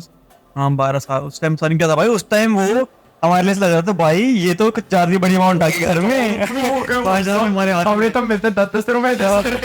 हमने घर पे पकड़ाए दादी को, तीन दादी को पकड़ाए शायद। हाँ दादी पकड़ाए हमने, ये लो तो इतने सारे पैसे मांग रखा हूँ हमसे, आपसे गुम हो जाएंगे ना फिर हमें डांट पड़ेगी। भाई मैं डर लगता था कि 5,000 गुम हो गए तो क्या हो गया। वैसे पता क्या दादी के होते थे कनेक्शंस उसमें, तो हम पिछले वाली जो मतलब बेसिकली दूसरी स्ट्रीट्स होती थी गलियों पे आंटियों के साथ हम बोलते थे कि हमारी दादी ने भेजा पैसे लेने के लिए। आता था हमारे मेन होता था कि इसकी दादी और मेरी दादी, इसकी दादी के ना आसपास लोग मतलब काफी जान पहचान थी, और सेम हमारी मेरी दादी का भी, कि मतलब हमने वो मेन किट्टी पार्टी बोलते थे। जब किट्टी पार्टी, कीर्तन मंडली और किट्टी पार्टी दोनों में वो था, दोनों में हेड थे वो। क्या नाम है, कीर्तन मंडली में तेरी दादी शायद हेड थी, किट्टी मंडली में शायद मेरी दादी, वो अभी भी वही करते हैं, हैंडल करते हैं। तो मतलब पूरे मोहल्ले में किट्टी पार्टी चलती है, वो सबको होती थी, सबके बोलते थे ये आने आ जाने वाले हैं भाई। किसी से 200 रुपये ले, 500 रुपये ले लिए। पहली बार पैसे जमा करते जब हमारे पास असली में पैसा आया था। 500 ऐसे भी रोकते हैं ऑफकोर्स जिन्होंने 5-5 रुपए दिए थे। हमारी पिच पता क्या होती थी, हम घंटी बजाते थे किसी के घर की, वहां पर जाके बोलते थे कि हम ना रामलीला ऑर्गेनाइज कर रहे हैं, आप भी इनवाइटेड हो, हम बस डोनेशन देने हैं, आपकी जितनी श्रद्धा है उतनी दे दीजिए। हमारे उस टाइम पिच इतनी बढ़िया हो जाती थी ना, हम पिच करते थे। तो देखो कितने कौन सी ईयर की बात है? 2014 रात में ये नहीं याद मुझे, बट ये बताना चाहेंगे उसको हुआ क्या था फिर? तेरी वजह बता मुझे बताएगा मैं अपनी स्टोरी तो नहीं स्टोरी तो नहीं बता रहा हूँ। तेरी वजह से खराब हो गया पूरा। वो इस साल लड़ाई कर लेती किसी से, अच्छा वाला सब कुछ चल रहा था, बैट मार के आ गए उसके उसके भाई लक्ष्मण तो पता नहीं लक्ष्मण जी के थे क्या बना था वो बंदा जिसके बैट मार दिया था। हाँ, टिंग मार के आ गया उसके। पता नहीं कितने भाई छोटे थे कितनी लड़ाइयाँ हुई थी, पता नहीं कितनी अभी भी होती रहती हैं ये। डोनेशन का पता है क्या किया था दादी ने? वापस क्यों नहीं दिया भाई? नहीं वापस नहीं किया था। दादी ने क्या किया डोनेशन का, तो पीछे वहाँ पर पता नहीं कौन सा कुछ वॉर लग रहा था, वहाँ पर अभी आ रखा था, तो उसको सारा डोनेट कर दिया 5,000। वही तो वहाँ से शुरू। तो फिर क्या हम क्या देना है समझ नहीं जान दी 2,000 तब सुखना देख के। हाँ हाँ हाँ हाँ हाँ। अब मतलब यार हमने ना हमारा यूट्यूब चैनल काफी यूट्यूब चैनल है बताता हूँ, इसका यूट्यूब चैनल था पहले एक और मेरा भी था, हम दोनों ने वो वाला बंद कर चुके हैं अब, और अब ये वाला चैनल चल रहा है। इससे पहले वाला चैनल था उस पर अराउंड मेरे 500 सब्सक्राइबर्स थे और तेरे 1000 से ऊपर थे कुछ, बंद कर दिया था। और वो मतलब अब मुझे क्रिंज लगता है वो देख के, जब हम पे अच्छे से पहले, बट उस टाइम वो काफी बढ़िया चल रहा था हमारा, मतलब बढ़िया भी नहीं तैयार रहते थे, ठीक रहते काफी कुछ। भाई उस वक्त हमने कुछ नहीं क्या निकाला नहीं बोला तो 15,000 रुपये गिनती है तुम्हें, 15,000 ड्रॉप शिपिंग करी है, प्रिंट ऑन डिमांड करा है, और पता नहीं कितना कुछ करा है यार, बहुत सारी चीजें लिटरली लाइक। अब जब से कोविड आया ना, कोविड के बाद से मतलब जो आप लोग करते हैं ना फेसबुक ऐड से कोर्स बना के बेचते हैं, हमने फेसबुक ऐड से कोर्स 2019 में बना दिया था और बेच भी दिया था, खत्म भी हो गया था भाई। मतलब 2019 में फेसबुक ऐड हमने कोर्स बना दिया था। अब उस वक्त हमें पता नहीं था कोर्स तो नहीं मार्केट ऐसी सी है, हमने उसके बाद टच ही नहीं किया। हाँ अभी देखते हैं अब क्या रहता है फ्यूचर में। है और फिर तो अभी तो यही अपनी एजेंसीज पे भी फोकस। हाँ वो तो है ही, वो तो मेन बिजनेस तो वही है, बाकी साइड बिजनेस जो मर्जी चले। तो एक सीधा क्वेश्चन पूछना चाहता हूँ कि भाई अगर जैसे तू किसी को मार्केट कर, मतलब किसी अगर तू मान ले किसी रियल एस्टेट प्रोफेशनल को तू रीच आउट कर, तो उसको फ्रंट एंड पे कैसे टाइप की ऑफर वगैरह, मतलब कैसे टाइप का ऑफर देते हैं या फिर कैसे टाइप की गारंटी करते हैं? देख गारंटी हम क्लाइंट्स की भी दे सकते हैं जो उसकी प्रॉपर्टी सेल होनी है, गारंटी हम प्री क्वालिफाइड लीड्स की भी दे सकते हैं। अब हम क्या करते हैं कि हम अपने तरफ से सेफ खेलने के लिए थोड़ा हम क्वालिफाइड लीड्स की गारंटी दे देते हैं कि मतलब वो तो हमें पता है हम ला के दे ही देंगे, बिकॉज फेसबुक ऐड तभी खर्चा करेगी जब लीड आएगी उसके पास, तो हम ला के दे देते हैं। उसके बाद हम उसको पी रेचर भी करते हैं CRM के थ्रू, जीपे के थ्रू लगा के कुछ, तो उनको कर लेते हैं। तो हम ऑफर में ही देते हैं हमेशा गारंटीड लीड्स कि हम तुम्हें प्री क्वालिफाइड गारंटीड देंगे इतनी मिनिमम। बिकॉज कहीं पता क्या करते हैं कि 15,000 का बजट लगाएंगे आपका, मिनिमम 15,000 से स्टार्ट होती हैं एड्स, इससे नीचे तो कोई जाएगा नहीं, कोई इंडिया में भी कोई फायदा इससे कम का। तो लोग कहीं एग्जाम्पल दे देते हैं कि हम आपको लीड्स ला के देंगे या फिर क्वालिफाइड लीड्स ला के देंगे, हम बोलते हैं प्री क्वालिफाइड लीड्स ला के देंगे, वो भी गारंटेड, और वो भी कि हाँ भाई 40+ ला के देंगे तो देंगे, हमें 40+ बोल रहा है रेडी टू गो। हाँ मतलब वो लीड्स वो होंगी जिन बंदों को जेन्युइनली इंटरेस्ट है, और 40 में से यार एक तो लोग हो ही जाती है गाजी तो यार, हाँ जब सारी इंटरेस्टेड है उसमें, तो वो डिपेंड करता है। अगर 40 में से अच्छे सिर्फ 10 के साथ भी वो बंदा मीटिंग में जा रहा है, एक दो तो क्लोज कर ही ले यार। उसके ना आ जाता हूँ, उसके हमारे 3 महीने कॉन्ट्रैक्ट में अगर तुम 2 महीने वेस्ट भी गए ना, 1 महीने में एक भी क्लाइंट क्लोज हो गया तो उसका तुम्हारा खर्चा उस वो मतलब पता ही खुश हो जाएगा बंदा भाई वो 3 महीने में कि हाँ मतलब ये, हाँ फॉर एग्जाम्पल तुमने उसे सर्विस की स्टार्टिंग में ली 30,000, 10,000, 15,000, 15-20,000 एड स्पेंड भी ले लिया, उस टाइम लगा लो पर मंथ तुमने उसका 50,000 खर्चा करवाया, 50,000 खर्चा करवाया, 3 महीने तक काम कर 1.5 लाख रुपये हो गया उसका। अब उसकी एक प्रॉपर्टी भी सेल हुई और फॉर एग्जाम्पल 50 लाख से प्लस को प्रॉपर्टी सेल हुई, तो उसको सीधे कमीशन निकल जाएगा एक से ही। अगली बार वो जब कमीशन, अगली बार जब वो करेगा ना अपना, उस कमीशन को देखेगा हाँ भाई इन्होंने एक प्रॉपर्टी सेल करवा दी हमारी सिर्फ ऑनलाइन के थ्रू, उसके बाद वो तुम्हें ट्रस्ट करेगा, उसके बाद री इन्वेस्ट करेगा, उसके बाद जो तुम्हारा एड स्पेंड था ना 20-30,000 उसे करेगा 50-60,000 सिर्फ एड स्पेंड, देन तुम्हें लगेगा कि हाँ भाई अब ज्यादा जाके दे सकते हैं, देन तुम्हें सर्विस भी बढ़ा दो कि सर अब हमने आपको शो कर दिया कि ये हमारा रिजल्ट है ना, हम करके दे सकते हैं आपको, देन अब हमारी सर्विस भी बढ़ेगी ऑफकोर्स। वो भी बंदा मान जाए ठीक है, जब उसको रिजल्ट मिल रहे हैं तो वो भी मानेगा। तो मोस्टली क्या होता है कि तुम जैसे अगर तू अपने क्लाइंट की बात कर रहा है, अगर किसी को तो एक्वायर कर तो उसके साथ सेल्स कॉल्स पे जाता है राइट, तो सेल्स कॉल्स का बेसिकली तुम्हारा स्ट्रक्चर क्या रहता है? मेरा ना हर मेन में ना स्ट्रक्चर मेरा अलग अलग हो सकता है। मतलब मेन से तो ये रहेगा सबसे पहले, कई लोग ना मतलब मैंने बहुत चीज़ देखी है कि वैल्यू प्रोवाइड करो। तो जो मैंने पिछले अभी क्लाइंट कनाडा के क्लोज करे हैं ना, उससे मैंने कोई वैल्यू नहीं दी लिटरली। मतलब लोग बोलते हैं, मतलब मैंने भी वीडियोस में बोला है और मैं आज भी इंडिया वाले में वैल्यू देता हूँ कि हाँ पहले फॉर एग्जाम्पल आधे घंटे की डिस्कवरी कॉल है तो उसमें से पहले 15 मिनट में मैं बता रहा हूँ कि प्रोसेस वर्क कैसे करता है। बट जो हम कनाडा में भी कर रहे हैं ना अभी, उसमें मैं प्रोसेस दिखा ही नहीं रहा हूँ ना उनको पूछने का टाइम है, ना वो कुछ कर रहे हैं। वो डायरेक्ट मैं उनको दिखा रहा हूँ कि ऐसा ऐसा काम होगा, ऐसा ऐसा हम करने वाले हैं, ऐसा ऐसा आपके पास रिजल्ट्स आने वाले हैं। देन आप बताओ आप इंटरेस्टेड हो या नहीं हो। वो बंदे बोलते हैं इंटरेस्टेड हैं, तो हम आगे बात करते हैं रेज्यूम वगैरह में, प्राइस उसके अफोर्ड के अंदर आता है, हमसे केस स्टडी वगैरह मांगता है, और केस स्टडी मस्ट वो मांगते हैं, हर कोई मांगेगा तुम अगर तुम्हारे पास, क्योंकि चाहे तुम जितने मर्जी एडवांस लेवल को दिखा दो केस स्टडी, तो तुमको बोलेगा बंदा कि टेस्टिंग दिखा दो, रेफरेंस रेफरेंस मांग सकते हैं। हाँ, रेफरेंस मांगते हैं। अब हमारा एक क्लिनिक से क्लोज हो गया ना, उसके बाद हमने सब कुछ रेफरेंस दिखाए, देन वो बंदे और इंटरेस्टेड हुए कि हाँ भाई कनाडा के भी रेफरेंस हैं इनके पास। बट ये है कि अभी कोई बड़ी कंपनी नहीं आई, अभी सिर्फ लोकल बिजनेस आए हैं, बड़े छोटे एजेंट्स आए हैं अभी। वही है, तुम पहले इन कंपनीज के साथ वर्क करना शुरू करोगे, जब तुम्हारे पास केस स्टडीज अच्छी खासी आ जाएगी, फिर तुम बड़ी कंपनीज को बुला। हमारे पास एक है एक्स रियलिटी, एक्स ब्रोकरेज, पर ऐसे दो ब्रोकरेज है जिनके साथ काम करते हैं और कनाडा में। उनके पास क्लाइंट मतलब ऐसा होता है, एक ब्रोकर होती है, उसके अंदर एजेंट्स आते हैं, उसके अंदर प्रॉपर्टी सेल होती है, ठीक है। एक ब्रोकरेज के अंदर कम से कम 100 प्लस एजेंट हो सकते हैं। तो उस ब्रोकरेज के अंदर हमारे पास 3 एजेंट्स जो हमारे साथ ही काम करते हैं, और सारे सेम है। एक्स रियलिटी कुछ नाम से है, आई थिंक, मैं अगर नाम ढंग से प्रोनाउंस कर रहा हूँ तो तुम सर्च कर लेना, तुम्हारे पास आ जाएगा। उसके अंदर के 3 क्लाइंट्स हमारे पास, जो मतलब अभी उनको एक्सपीरियंस उनका लेस देन 1 ईयर है। नहीं मतलब बिगिनर्स, हाँ, बिगिनर्स हैं, और वो बिगिनर्स भी पे कर रहे हैं 700-800 हज़ार। उनके लिए तो क्या बड़ी बात। हाँ, उनके लिए बड़ी बात नहीं है, बट ये तुम लगा लो कि उनके लिए जब अभी स्टार्टिंग में ही है तो उतना डाल सकते हैं, तो जब 3 महीने बाद उनको दिख गया कुछ, तो डबल ट्रिपल नहीं कर देंगे अमाउंट। वो तुम्हारे पे स्टार्टिंग से पहले से ट्रस्ट कर रहे हो, वो तुम किसी और के पास क्यों स्विच कर रहे हो? हाँ। क्योंकि स्टार्टिंग में तुम उसके पास पहली बार ही आओ। और नॉलेज उसको लग गया कि हाँ भाई वर्थ है इसके लिए, तो अगली बार जब हम 1000 भी कर देंगे ना, तो बंदा। तुम क्या सोच रहा है, लाइक अभी जैसे तुमने क्लाइंट वगैरह क्लोज कर लिया, तुम्हारे पास केस स्टडी वगैरह आ गई, तो प्राइसेस कैसे रही? मैं देख मिनिमम स्टार्ट ही 1500 से करने वाला हूँ कनाडा में, कैनेडियन डॉलर्स पर मंथ। क्योंकि वहाँ पे मतलब लोग कंफ्यूज हो जाते हैं कि यूएस डॉलर से कैनेडियन डॉलर से, हम पहले क्लिक रखते हैं, हमारी सारी डीलिंग कैनेडियन डॉलर्स में चलने वाली है।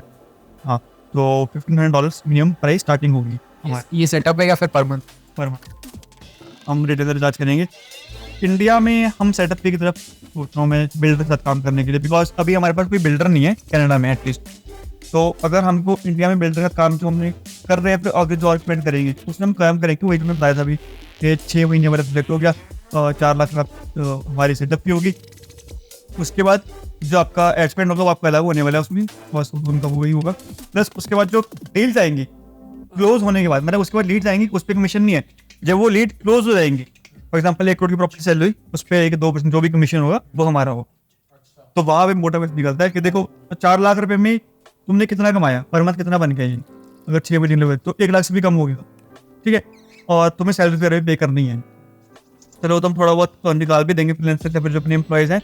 बट अगर तुम्हें मेन जहाँ पे कमाई होगी वो तुम्हारी 6 महीने में इससे नहीं होगी 4 लाख से, वो तुम्हारी होगी 6 महीने में ना, मैं एटलीस्ट 2-3 प्रॉपर्टी तो बिकवा ही सकते। मतलब मैं 2-3 बहुत कम चल रहा हूँ, बिल्कुल सेफ साइड पे, ये कुछ ना कुछ करके बिक ही जाएगी हर साइड से, क्योंकि यार इतने बंदे लीड्स आएंगे, कोई ना कोई तो खरीद ही लेता है। 6 महीने में बोल रहा हूँ मैं, बहुत बड़े वो होता है टाइम स्पेन, आधा साल होता है। तो अगर हमारी 3 प्रॉपर्टी से तीनों पे हमने 2-2.5 लाख 3 लाख का कमीशन कमाया, 9 लाख। देख, और फॉरेन करेंसीज में भी काम करता है ये, बट हम अभी कर नहीं पा रहे हैं, बट करेंगे इन फ्यूचर। मेरा तो ये है कि बिल्डर्स का काम करना है मेन, जो बड़ी बड़ी सोसाइटीज वगैरह बना रहे हैं, फिर प्रोजेक्ट्स बना रहे हैं, कमर्शियल प्रॉपर्टीज। तो अभी तेरा जैसे इंडिया में ज़्यादा काम फैला हुआ है या फिर कैनेडा? से कि मैं मतलब ज़्यादा क्लाइंट्स मेरे पास इंडियन में, बट कैनेडियन के भी हैं मेरे करने, और 3-2 सेम ब्रोकरेज की। अच्छा, तो ये सही है। चलो ठीक है, मतलब लाइक क्लाइंट एक्विजिशन के बारे में तो हमने बहुत ज़्यादा डिस्कस कर लिया। मुझे लगता है अभी के लिए इस पॉडकास्ट भी तो मोर देन एनफ है। क्लाइंट एक्विजिशन तो यार अपने वाला है तो लो बजट है चलिए। तो यार मेरा सिंपल है, मैं डायरेक्टली सिर्फ उनके साथ लीड्स वगैरह लाने के लिए ही करता हूँ, तो मेरा कोई ऐसा नहीं है कि मैं। अच्छा एक बात अब मैंने बीच में, बट ये है कि देख कई लोगों ना अभी भी लगता है कि तू फेसबुक एड्स चलाता है उनके लिए बहुत ज़्यादा, तो उनको बता तू सर्विस में डिलीवरी करके कैसे दे रहा है। बिकॉज तू कई लोग बोलते हैं कि तूने अपने अंदर फ्रीलांसर हायर कर रखे हैं, एम्प्लॉयज हायर कर रखे हैं, और जो काम है उसको जरूरत ही नहीं एम्प्लॉयज हायर करने की। मैं चीज़ देख रहा हूँ, साला मेरा खर्चा होता है जब मैं जेब से निकलता है, मैं उसको देखता है कि देते ही नहीं किसी को पैसे। मेरा सिंपल सा काम है, हम बेसिकली क्या कर रहे हैं कि लाइक हम क्लाइंट्स के लिए लीड्स कैसे लेके आ रहे हैं बाया cold lead most of the, अब जो हमने अपनी एजेंसी के लिए कंटेंट सिस्टम बनाया है, जो भी अपनी एजेंसी के लिए क्लाइंट एक्विजिशन सिस्टम बनाया है, वही सेम सिस्टम हम बाकी कंपनीज के लिए। तेरा क्या है कि तू क्लाइंट्स एक्वायर कर रहा है, तेरे लिए बिल्कुल अलग प्रोसेस होगा, तेरे क्लाइंट्स के लिए भी, उनके लिए भी मतलब कस्टमर्स लेके आना होगा फेसबुक एड्स में, पर मेरा ऐसा नहीं है। राइट, मैं कोल्ड ईमेल सेंड कर रहा हूँ, मुझे क्लाइंट्स के लिए कोल्ड ईमेल सेंड, मेरे पास एक ऐसा सॉफ्टवेयर है जिसका नाम है इंस्टेंटली। अभी के टाइम पर उसकी प्राइसिंग है $99 पर मंथ। मैंने उसको कब लिया था? जब वो बिल्कुल स्टार्ट हुआ था, और वो मेरे को मिला था $99 लाइफ टाइम के लिए। और वही एक वो अपने में मान रहा फ्री ही पड़ा लगता है ऐसे।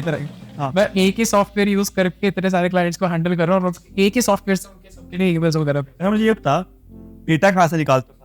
मोस्ट ऑफ द टाइम्स हमारा जो डेटा वगैरह आता है क्लाइंट्स के लिए या फिर अपनी तो अपनी एजेंसी के लिए हम जो मोस्ट ऑफ द डेटा है वो हम अपोलो से निकालते हैं, ठीक है। उसके बाद उसके अलावा क्लच है, ठीक है, क्योंकि हम मोस्टली आईटी कंपनीज पर टारगेट करते हैं। तो उसके अलावा क्लच है, गुड फॉर्म्स के नाम से एक और वेबसाइट है, वहाँ से भी हम डेटा वगैरह निकालते हैं हम। उसके अलावा क्रंच बेस है, क्रंच बेस से इतना हमारा ज़्यादा डेटा नहीं निकलता, बट हमारे जो क्लाइंट्स हैं उनके लिए डेटा बहुत अच्छा खासा निकलता है, क्योंकि क्रंच बेस में तुम्हें स्टार्टअप्स वगैरह बहुत सारे मिलते हैं। मतलब देख, तुम्हारे पास क्लाइंट आ गया, ठीक है, उसके लिए तुमको फॉर एग्जांपल एक आईटी कंपनी है, ठीक है, तुम आईटी कंपनी के लिए किस सर्विस के लिए दोगे? मतलब ऐसा क्या उसके पास प्रोडक्ट है, सर्विस है जो तुम उसकी बिकवा रहे हो? Most of the IT companies जो होती हैं वो बेसिकली प्रोवाइड करेंगे what software development, right, software development हो रही है या वेबसाइट डेवलपमेंट हो रही है, ऐसी टाइप की चीज़ें वो प्रोवाइड करें। तो आप इनके लिए बेसिकली क्या करते हैं कि ऐसी कंपनीज फाइंड आउट करती हैं मार्केट में इनके पास बेसिकली वो उस इंडस्ट्री की केस स्टडी होनी चाहिए। सो फॉर एग्जाम्पल हमने एक कंपनी के साथ वो रिसेंटली जो जिसने बहुत सारी health care company UK Europe, right, तो उनको चाहिए थे ऐसी कंपनीज जो कि हेल्थ केयर स्पेस में है, बट वो थोड़ी बड़ी, राइट। उन्होंने जो हेल्थ केयर कंपनी के साथ काम किया तो वो इतनी ज़्यादा बड़ी नहीं थी। अब इनके पास क्योंकि केस स्टडीज़ नहीं, हमने ट्राई किया कि हम ऐसी कंपनीज को टारगेट करते हैं जिनकी 3 to 5 ब्रांचेस है हेल्थ केयर कंपनीज की यूके में, specially Midlands, if you know about Midlands. तो वहाँ पर हमने उन कंपनीज को टारगेट किया एंड सिंपली उनके लिए वहाँ से हम क्लाइंट्स लेके आए, बिकॉज हमने एक्सट्रैक्ट कर लिया बेसिकली उस एरिया की लिस्ट, राइट। और उनके लिए हमने फिर कोल्ड ईमेल्स भेजना शुरू किया, बिकॉज हम उनको स्पेसिफिक टारगेट कर रहे थे कि like if you are a health care company that has 3 to 5 branches and is based out of the Midlands, then this document is for you basically। तो ऐसे हम उनके लिए कोल्ड ईमेल्स वगैरह भेज रहे हैं। सही है, मतलब इसके लिए फिर भी जरूरत तो पड़ती होगी एक आधे फ्रीलांसर की या फिर एम्प्लॉय की। अरे एक तुम थोड़ा ना कर सकते हो, अगर तुम्हारे पास 2 क्लाइंट्स भी हैं तो वो भी तुम्हें जरूरत पड़ने वाली है, और तुम्हारे पास फिर भी ज़्यादा होंगे, तो ऐसा तो नहीं है। ऐसा क्या कि मेरा एक पार्टनर है also in the UK currently, मैंने उसको कन्विंस किया था यूके आने के लिए, ठीक है, तो वो यूके में ही है अभी, मैं अभी इंडिया में हूँ दोनों। तो और मेरे साथ एक एक्चुअली मैंने वीडियो एडिटर हायर किया हुआ फुल टाइम, जो मेरे लिए काम करता है, और उसके अलावा मेरे पास 2 PAs, और 2 PAs basically in those are on contract basis. तो उनको जो भी कोई भी प्रोजेक्ट होता है तो वो उनको देते हैं हफ्ते के हिसाब से, और वो उसके ऊपर काम करते हैं। तो ये 2 PAs हो गए। उसके अलावा हमने एक ऐसे बंदे को हायर किया हुआ है जो बेसिकली डज वीडियोस वगैरह शूट करता है, बिकॉज क्या है कि हमारा थोड़ा ना एक्सेंट का बैरियर है इन बिटवीन में। तो हमने क्या किया हुआ है कि हमने भी आप हायर्ड समवन, हम वो is actually from Latin America, but वो बहुत ज़्यादा टाइम यूएस में रही है, ठीक है, तो वो यूएस में रही है, इसलिए उसके पास एक्सेंट है, वो न्यूयॉर्क में रही है, और वो वीडियोस वगैरह हमारे लिए शूट करती है हमारी काम, ताकि हम प्रमोशन वीडियोस कर सकें, हमारे क्लाइंट्स के लिए भी वो वीडियो शूट करते हैं, और उसको हम पर वीडियो के बेसिस पे। तो ऐसे बेसिकली ये हमारा स्टैक। ठीक है, मतलब तुम्हारे पास इतना ज़्यादा फ्रीलांसर्स और एम्प्लॉयज की जरूरत नहीं, क्योंकि अब एड्स नहीं रन कर।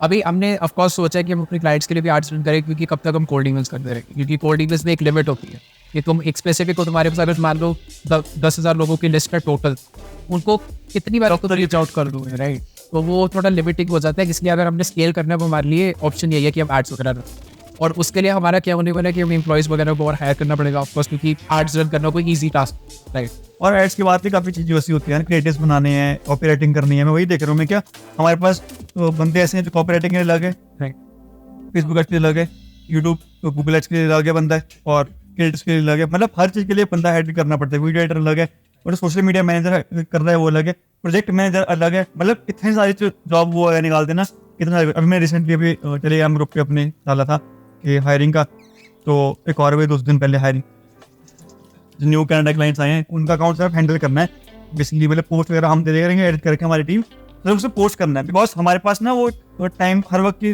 अवेलेबिलिटी नहीं रहेगी कि यार मिस हो जाए, तो क्लाइंट चाहते नहीं मिस हो जाए।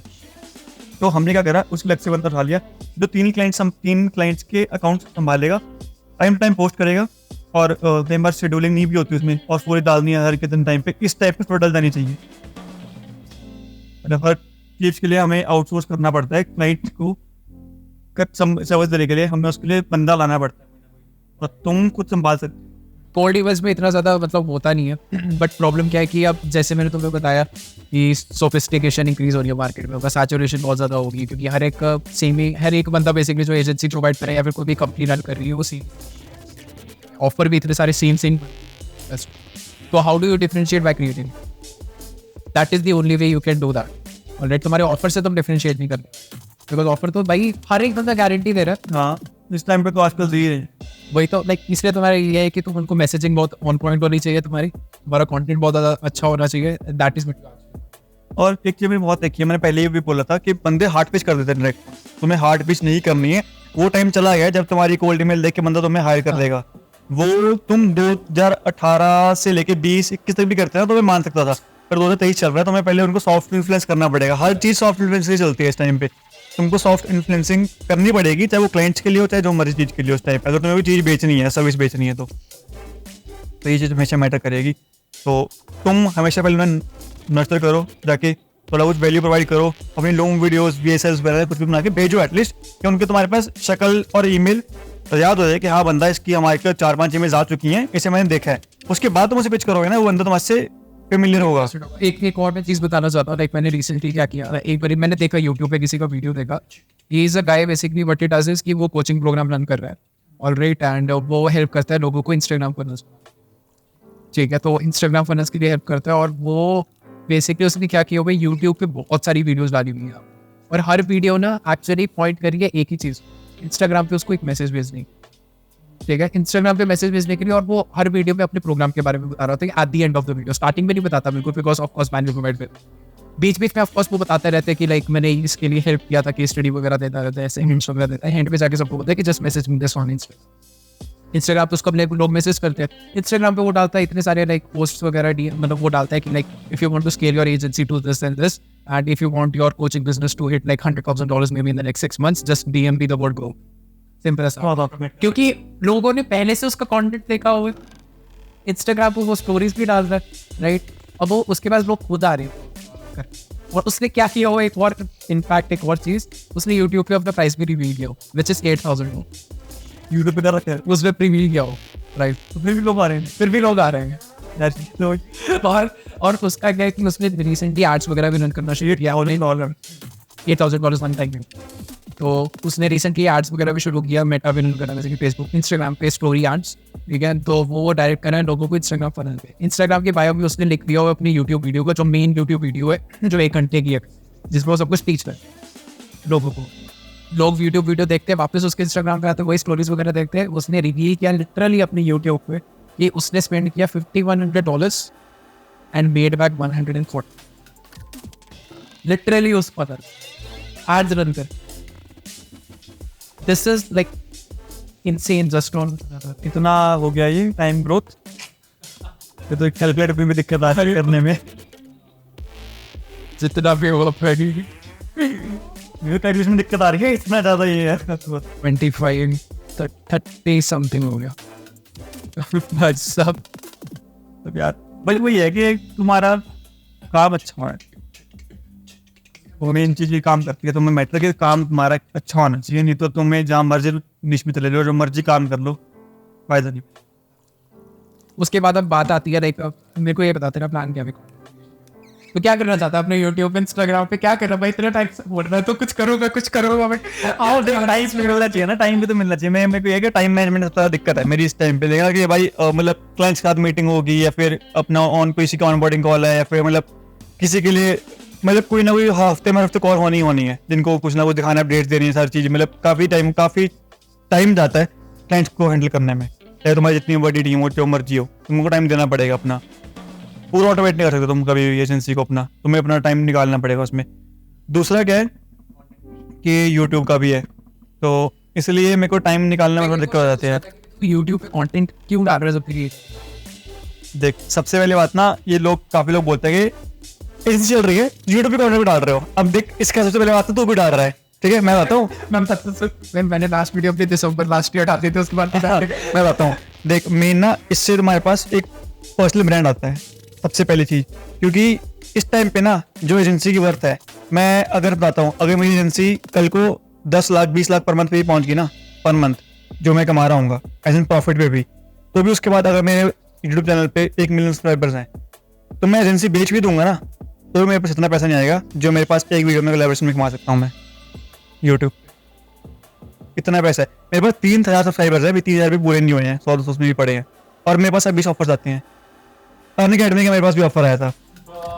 अब बता कि क्यों ना डाले बंदा ये सब चीजें देख के। अन अकेडमी हो गया, काफी और अन अकेडमी का न्यू वो है अपना ग्राफिक कि वैल्यू प्रोवाइड करना, पैसा कमाना इस तो लाइक आई थिंक अलग है। हाँ मतलब देख, मैं क्या बोल रहा हूँ कि इंडिया में अब तक कोई ऐसा बंदा ढंग का नहीं है मेरे हिसाब से, जितना मैंने रिसर्च करा इंडिया के, और जो मेरे सब्सक्राइबर बताते हैं वो भी यही है कि इंडिया में ऐसा कोई बंदा नहीं है जो कि इंडियन सिनेमा के बारे में बात करता हमारे अलावा। और तू फिर भी थोड़ा फोन के बारे में बात करता है, इंडियन सिनेमा के ऊपर बात कर रहा है पूरा ही, कि मतलब और बाहर क्लाइंट्स के बारे में नहीं। वो कल मेरे चैनल है जो इंडियन क्लाइंट्स के बारे में बात करता है, कैसे उनकी केस स्टडी है, मतलब कैसे उनको पिच करना है, कोल्ड कॉल्स वगैरह के ऊपर। कोल्ड कॉल पूरी डेडिकेटेड वीडियो बना रखी है मैंने कि कैसे तुम्हें इंडिया में कोल्ड कॉल करने हैं, बिकॉज तो फॉरेन में कोल्ड कॉल करोगे ना बहुत डिफरेंट है, इंडिया में बहुत डिफरेंट है। तुम जैसे बोलोगे ना, can I take your 20 to 25 seconds, जो बाहर वाले कोल्ड कॉल करते हैं भाई, मुंह पे कॉल काट देगा तुम्हारे बंदे, मुंह पे बेइज्जती करके, वो भी अलग से। नहीं भाई मैं नहीं देता बाहर में जा। हाँ हाँ, तो वही ना, तो हर एक चीज मैटर करती है। तो मतलब बेसिकली मेरे कॉन्टेंट्स है ना, मुझे दिन के बताता हूँ, मुझे अराउंड दिन के 4 से 5 मैसेजेस मिनिमम बोल रहा हूँ, बिल्कुल मिनिमम लगा के चलता हूँ, मिनिमम इतने आते हैं दिन से 5। तो और मैं उसमें से हर किसी को रिप्लाई नहीं कर पाता, बट मैं इतनी भी होता है सबको रिप्लाई करता हूँ, एटलीस्ट 2-3 को मैं दिन में रिप्लाई करता ही करता हूँ, जो पुराने भी पड़े हुए हैं, किसी का नया आया कोई अच्छा मैसेज है, बट मैसेज थोड़ा अच्छा होना चाहिए ना, तो ऑफकोर्स मैं कर देता हूँ। तो यही है कि उससे काफ़ी लोगों को हेल्प मिलती है, काफ़ी जो केस स्टडीज मेरे पास ऐसी हैं, मैंने कितनों से चार्ज भी नहीं करा, और कितना ऐसी नॉर्मल बताया हुआ है, जो कितने मतलब लिंक्डइन पे है, किसी ने किसी कहीं ना कहीं हेल्प करी है। एंड आज मुझे बताते हैं कि भाई उनके पास ये क्लाइंट है, वो क्लाइंट है। फिर टेलीग्राम चैनल पे भी लोग बताते हैं ना कि भाई आपकी जो कोल्ड कॉलिंग वाली वीडियो थी, या फिर जो आपका ऑफर था, जो मैंने फ्री कोर्स बना रखा है पूरा, मतलब जो लिटरली वो कोर्स बार बेच रहे हैं ना, उससे 10 गुना ज़्यादा वैल्यूएबल है वो, मैं बताता हूँ गारंटी के साथ, वो 10 गुना ज़्यादा वैल्यूएबल है, वो यूट्यूब पे डाल रखे हैं मैंने। उसको लोग देख के बोल देते हैं कि भाई ठीक है भाई, ये हमने अप्लाई करा एंड वो वर्क कर रहे हैं। एंड आज उनके पास 2-3 क्लाइंट्स हैं जो उनको 15,000-20,000 पर मंथ पे कर रहे हैं, और कई लोगों के लिए बहुत बड़ी बात है, बिकॉज किसी की ना ग्रेजुएशन के बाद सैलरी नहीं है इतनी कि वो 20-30 हज़ार पर मंथ, 30 हज़ार मिनिमम पर मंथ कमा रहा हो। तुम ग्रेजुएशन करके जाओगे ना, खासकर मेरे से बंदा BCom BBA वाला, मैं BBA के बाद जाऊंगा अभी जॉब लेने, तो मेरे को जॉब मिलेगी 25-30 मैक्स, बोल रहा हूँ मैं। वही से एक और पॉइंट आता है, एजेंसी रन करे डिग्री क्यों? देख मेन बात है कि मेरे को ना कनाडा जा रहा हूँ, तो मेरे को जाना ही है मैंने आगे टाइम में, तो उसके लिए मुझे चाहिए भी होगी। और दूसरा क्या है कि घर ले बोलते हैं कि पता नहीं क्या सबको दिक्कत है कि डिग्री चाहिए, डिग्री तो मतलब एटलीस्ट होनी चाहिए। तो एक तरह से मैं अपनी डिग्री खरीद ही रहा हूँ, मतलब ना मैं कॉलेज जा रहा हूँ ना मैं, से शुरू है मेरी कॉलेज शुरू हो चुकी है, नहीं वापस मतलब छुट्टी के बाद मेरी कल, हाँ कल से शुरू है, मंडे से। कब जाएगा तू? मैं सितंबर के लास्ट में देखूंगा, सितंबर मिड में लास्ट में देखूंगा, मतलब जब पेपर्स आ जाएंगे MST वाले तब जाऊंगा मैं डायरेक्ट, वैसे नहीं जाऊंगा बीच में। वैसे एक दो बार का भी घूमने चला गया बीच में, तो फ्री हुआ तो वो अलग बात है। मैं बताता हूँ ना, मतलब मैं सारा कुछ अटेंडेंस खरीदी जा सकती है, ठीक है, पेपर खरीदे जा सकते हैं, कैसे कैसे पास होना है मैंने बताता है ना, कौन से में पढ़ रहा हूँ मैं बताया मैं, ठीक है, अटेंडेंस खरीदी जा सकती है। दूसरा क्या है, पेपर से कैसे पास होना है वो भी तुम पास हो सकते हो, तुमको थोड़ा बहुत पढ़ के आना चाहिए। और BBA इतना मुश्किल कोर्स नहीं है, जहाँ मैंने देख लिया भाई, खासकर BBA में जो मार्केटिंग स्पेशलाइजेशन ली है, तो जो आ रहे हैं तो उससे ज्यादा मैं यूट्यूब पे पढ़ा चुका हूँ भाई, जो मुझे पढ़ाने की कोशिश कर रहे हैं, मतलब लिटरली मतलब काफी चीजें उसमें ऐसे जो मुझे ऑलरेडी आती हैं। और तो बिजनेस के बारे में बात है, थोड़ा वो है इनकम टैक्स वगैरह, वो थोड़ी चीजें पड़ जाती हैं, तो थोड़ा देखना पड़ता है, और वही पास हो जाते हैं भाई। क्या पास ही पास होते हैं, बस रेड मार्क नहीं चाहिए मुझे फेल का, कहीं पे 40-40 नंबर भी आ जाए ना मेरे समय पास, बस हाँ पास ही गिनते हैं। मेरे वहाँ डिग्री आगे घर पे टंगानी है, फिर आगे जॉब लेनी है जाके, ये भाई अच्छे नंबर से पास होना चाहिए।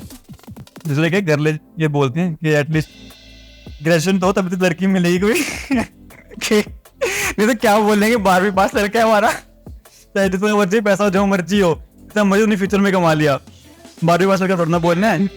हाँ बोलने के बाद तुम क्रेज बता रहे हो जाके यहाँ रेज नहीं है जाके ऑलरेडी है और बड़े लोग तेरी बोल रही हूँ तेरे ठीक मैं बीच में बस इतने सर बस हम अपने अपने आप तक सीमित तो कुछ तो कोई बात करने के लिए इंडस्ट्री का ही नहीं। अच्छा ये था इंस्टाग्राम का क्या है देख इंस्टाग्राम पे तो मैं तेरे फॉलोअर तेरे बड़े देख के हो रहे हैं हमारा हेल्थी कंपटीशन चलता है भाई और अच्छी बात है हेल्थी कंपटीशन। मैं इसको देख के तेरी रील देखी थी मैंने 1 लाख 2.5 लाख पहुंच के मैं तेरी भाई तेरी 2.5 लाख पहुंची कब पहुंची भाई 5,000 फॉलोअर इसकी सिर्फ एक रील से बढ़ गई सिर्फ एक रील से और इसके फॉलोअर्स थे अराउंड पहले 1000 कुछ 1100 एंड मेरी अभी है 1500-1700 तो बट इसका एक रील काफी वायरल गई उसकी वजह से बड़े हैं और रील भी अच्छी हुई मतलब स्टोरी डाली थी मैंने देख ली मैंने Instagram short form content boost तो कर ही रहा है अच्छा हाँ अच्छा होना चाहिए पर एक चीज मैंने देख लिया जो तुम ऑडियंस कमा सकती हो लॉन्ग फॉर्म कंटेंट वो तुम्हें कभी भी नहीं आएगी और जो ट्रस्ट होगा और जो मतलब बेसिकली तुम अगर मेरी लॉन्ग फॉर्म की ऑडियंस है ना 1000 बंदे मैं उन्हें कल को कोई भी चीज बेच दूँ और जैसे तुम यहाँ पर हमारी पॉडकास्ट सुन रहे हो यहाँ तक इतने ज्यादा सुन भी नहीं है हाँ तो मेरे ट्रस्ट होगी ये वीडियो वो देखेगा जो ऑलरेडी मेरे को पहले पुराना देख चुका है या फिर जो नवा आया और उसका अगर किसी ने देख ली पूरी तो उसका ट्रस्ट बन जाएगा मतलब ट्रस्ट बनना में वो रेगुलर वॉच बन जाएगा क्या उसका रेगुलर मेरी वीडियोस देख रहा है वीडियोस देख रहा है कि भाई क्या बोल कर रहे हैं बंदे तेरी भी देखी होगी क्यों देखी होगी तेरे कितने आए लास्ट 20 डेज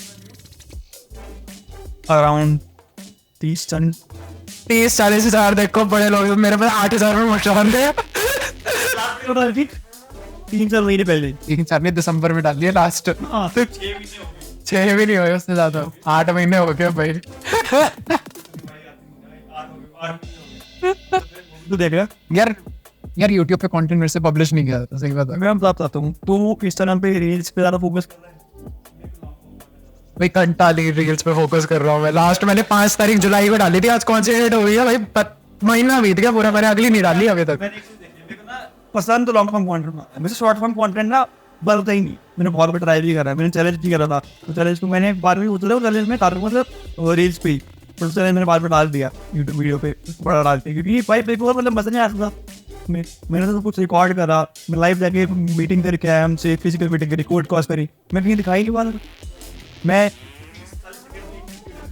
पता है क्या है इंस्टाग्राम पे ना थोड़ा प्रेशर आ जाता है कि तुम्हारे लिए वहाँ पर हर सेकंड बहुत ज़्यादा इंपॉर्टेंट है और मैं वैसे बंदा हूँ जो बीच में आराम से जल्दी से आराम करता है कि भाई हाँ एक बार बंदा बैठ गया 15 मिनट बैठ जाओ मैं तुम्हें आराम से लाके भेज दूंगा बस 15 मिनट तुम्हें टाइम चाहिए बट वही है कि लोग पास अब इंस्टाग्राम पे मैं लिटरली बताऊँ जो भी रील मेरी रिसेंटली वायरल गई है उसकी मैंने कम से कम 5 से 6 बार स्क्रिप्ट चेंज की 5 से 6 बार उसकी स्क्रिप्ट चेंज की और हर वर्ड लिटरली मैंने लिखा था और उसके बाद जाके अलग अलग जगहों पर मैंने शूट किया वो सब मैंने अपना जो वॉल टू वर्ड आज तक कभी करा है ना काम वो भी बहुत तो जरूरी है भाई वो तो पैसा बनाने वाला है तो मैंने और किसी भी यूट्यूब पे होगी स्क्रिप्ट मेरी या फिर अपना इंस्टाग्राम पे रील्स होगी जहाँ मर्जी हो गया कुछ भी हो गया आज तक वो मैंने आज तक पॉइंट टू पॉइंट बिल्कुल नोटिस वो नहीं कर फॉलो चाहे मैंने लिखी है बट फॉलो नहीं करता मतलब लिखवा भी लूँ चाहे मैं बात से कहीं से मैं फॉलो नहीं करता मजा नहीं आता ना होगा हाँ भाई कुछ नहीं बोलते हैं कि भाई ऐसे जैसे करके बात चलो मुझे ऐसे मजा ही नहीं आ रहा यार तो जब तक वैसे भी पढ़ा डालो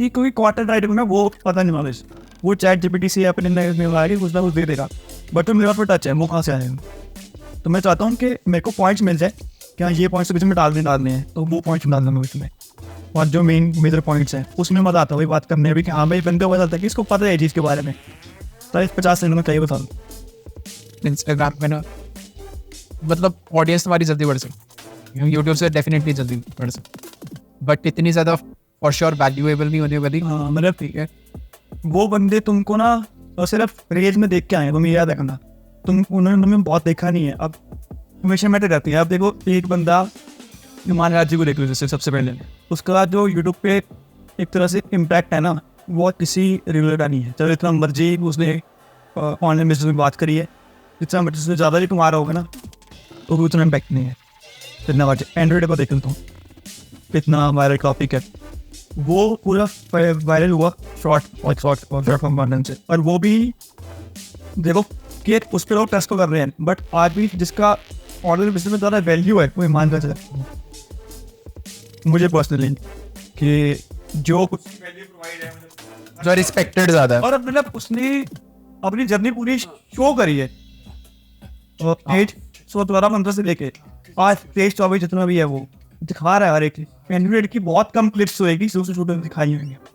अब आज मैं पिक्चर शुरू करा 18 से यूट्यूब चैनल, और जब मैं जाऊँगा मैं भी खास भाई हमारे पास तो सारी वीडियोस भी पड़ी है, पुरानी और सारी वीडियोस पड़ी हैं, बस कहीं बस मिल जाए, वो सारी मिल नहीं पड़ी होगी, इसमें पड़ी होगी पीछे जो पड़ा है। पुराना लैपटॉप आ रहा है कहीं ना कहीं मिल जाएगी। फिर मेरे पास भी ड्राइव पर फोल्डर है, आइडिया बैकअप में मिल गई तो कहीं ना कहीं मिल जाएगी।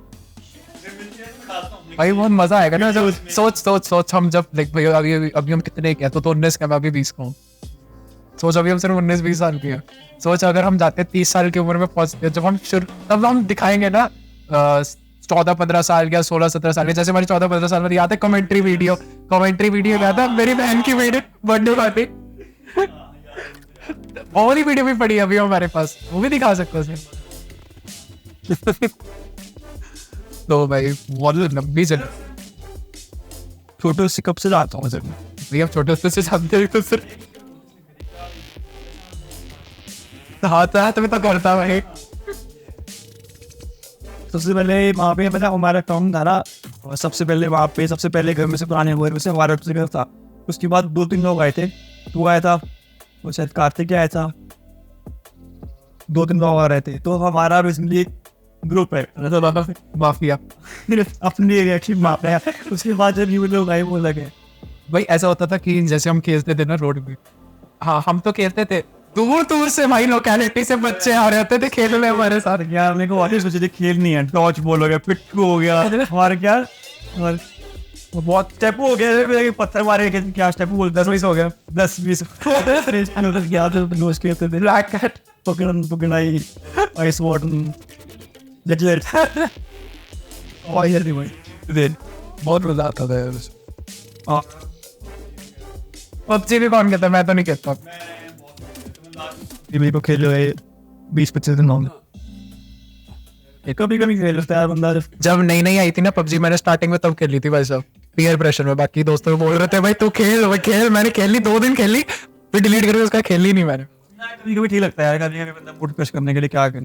तो मैं देखिए सिंपल मूड है, जब सब कुछ काम हो गया कुछ भी है, फोन बंद कर, लैपटॉप बंद करना या तो कर लो, चले जाओ, वो तो नहीं दोस्तों के साथ चले जाओ, मेन यही मेरा बेस्ट।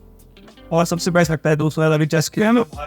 तुम अगर जा रहे हो यार, देखो तुम थक गए हो, नेटफ्लिक्स वगैरह ना, वो और दिमाग खपाएगा तुम्हारा। सही के इसलिए बताओ बेकार से लगते हैं, मतलब तुम लैपटॉप पे काम कर रहे हो, फॉर एग्जांपल जो मेरे जैसे बंदा है लैपटॉप पे काम करा, उसके बाद क्या बंदे काम करते हैं, रिलैक्स करने नेटफ्लिक्स चलाते हैं, यूट्यूब चलाते हैं। और तुम लैपटॉप पे काम करते हो, रिलैक्स कैसे करते हो लैपटॉप पे बैठ के?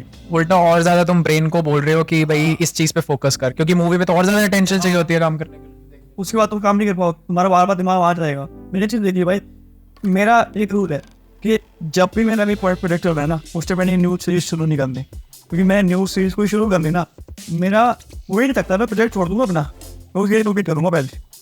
अभी थोड़ा टाइम पहले मेरा कोई काम था, मैंने उस टाइम द वर्ड शुरू कर दी भाई, वो मजाक है, काम करा, मैंने काम छोड़ दिया, द वॉइस कंप्लीट करिए मेरे 3 दिन पे 5 सीजन, एक सीजन में 10 एपिसोड, उसके बाद से छोड़, उसके बाद करना हो गया। देखनी भी है तो पहले काम है, फिर उसके बाद देख लेंगे भाई। जी ऐसी तो दबाव में होता है, अगला क्या हो, अच्छा क्या होने वाला सकता है, फिर छोड़ दो, काम छोड़ पहले वो देख लेता हूँ, पूरी रात आऊँ मैं इस चीज के लिए जागो, मैं एनिमे के लिए जागो। तूने देखा एनिमे तूने एनिमे के देखा ना कभी, तो मैं उसके लिए जागा सारे कौन चला भाई जिधर भी एनिमे है हम लोग भाई, मतलब यार एनिमे तो वो बना रहे थे, मतलब जापानीज और ये सब वो में अच्छा बिल्कुल इससे बड़े भाई शिनचैन तो भाई सब ऑल लेजेंडरी लेजेंड भाई। हागी मारो डोरेमोन है ना भाई, उससे तुम्हें आइडियाज बड़े सारे मिल सकते हैं। सही बताओ, अलग अलग चीजों के जो उसमें चीजें दिखा रखी है ना भाई, तो भाई पागल लेता डोरेमोन अपनी दुनिया जीत लेता है भाई।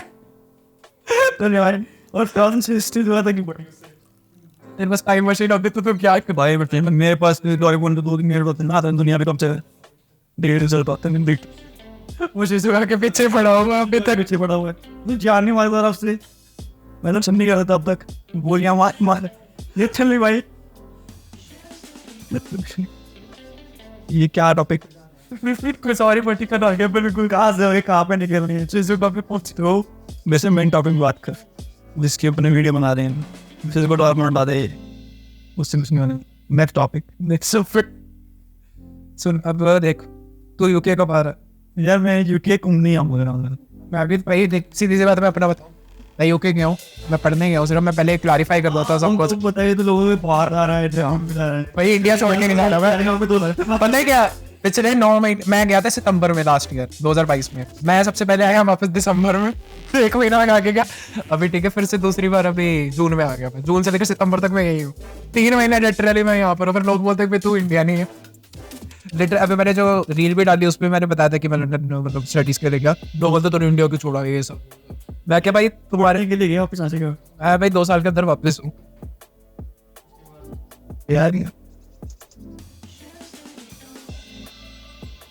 तुम मुस्लिम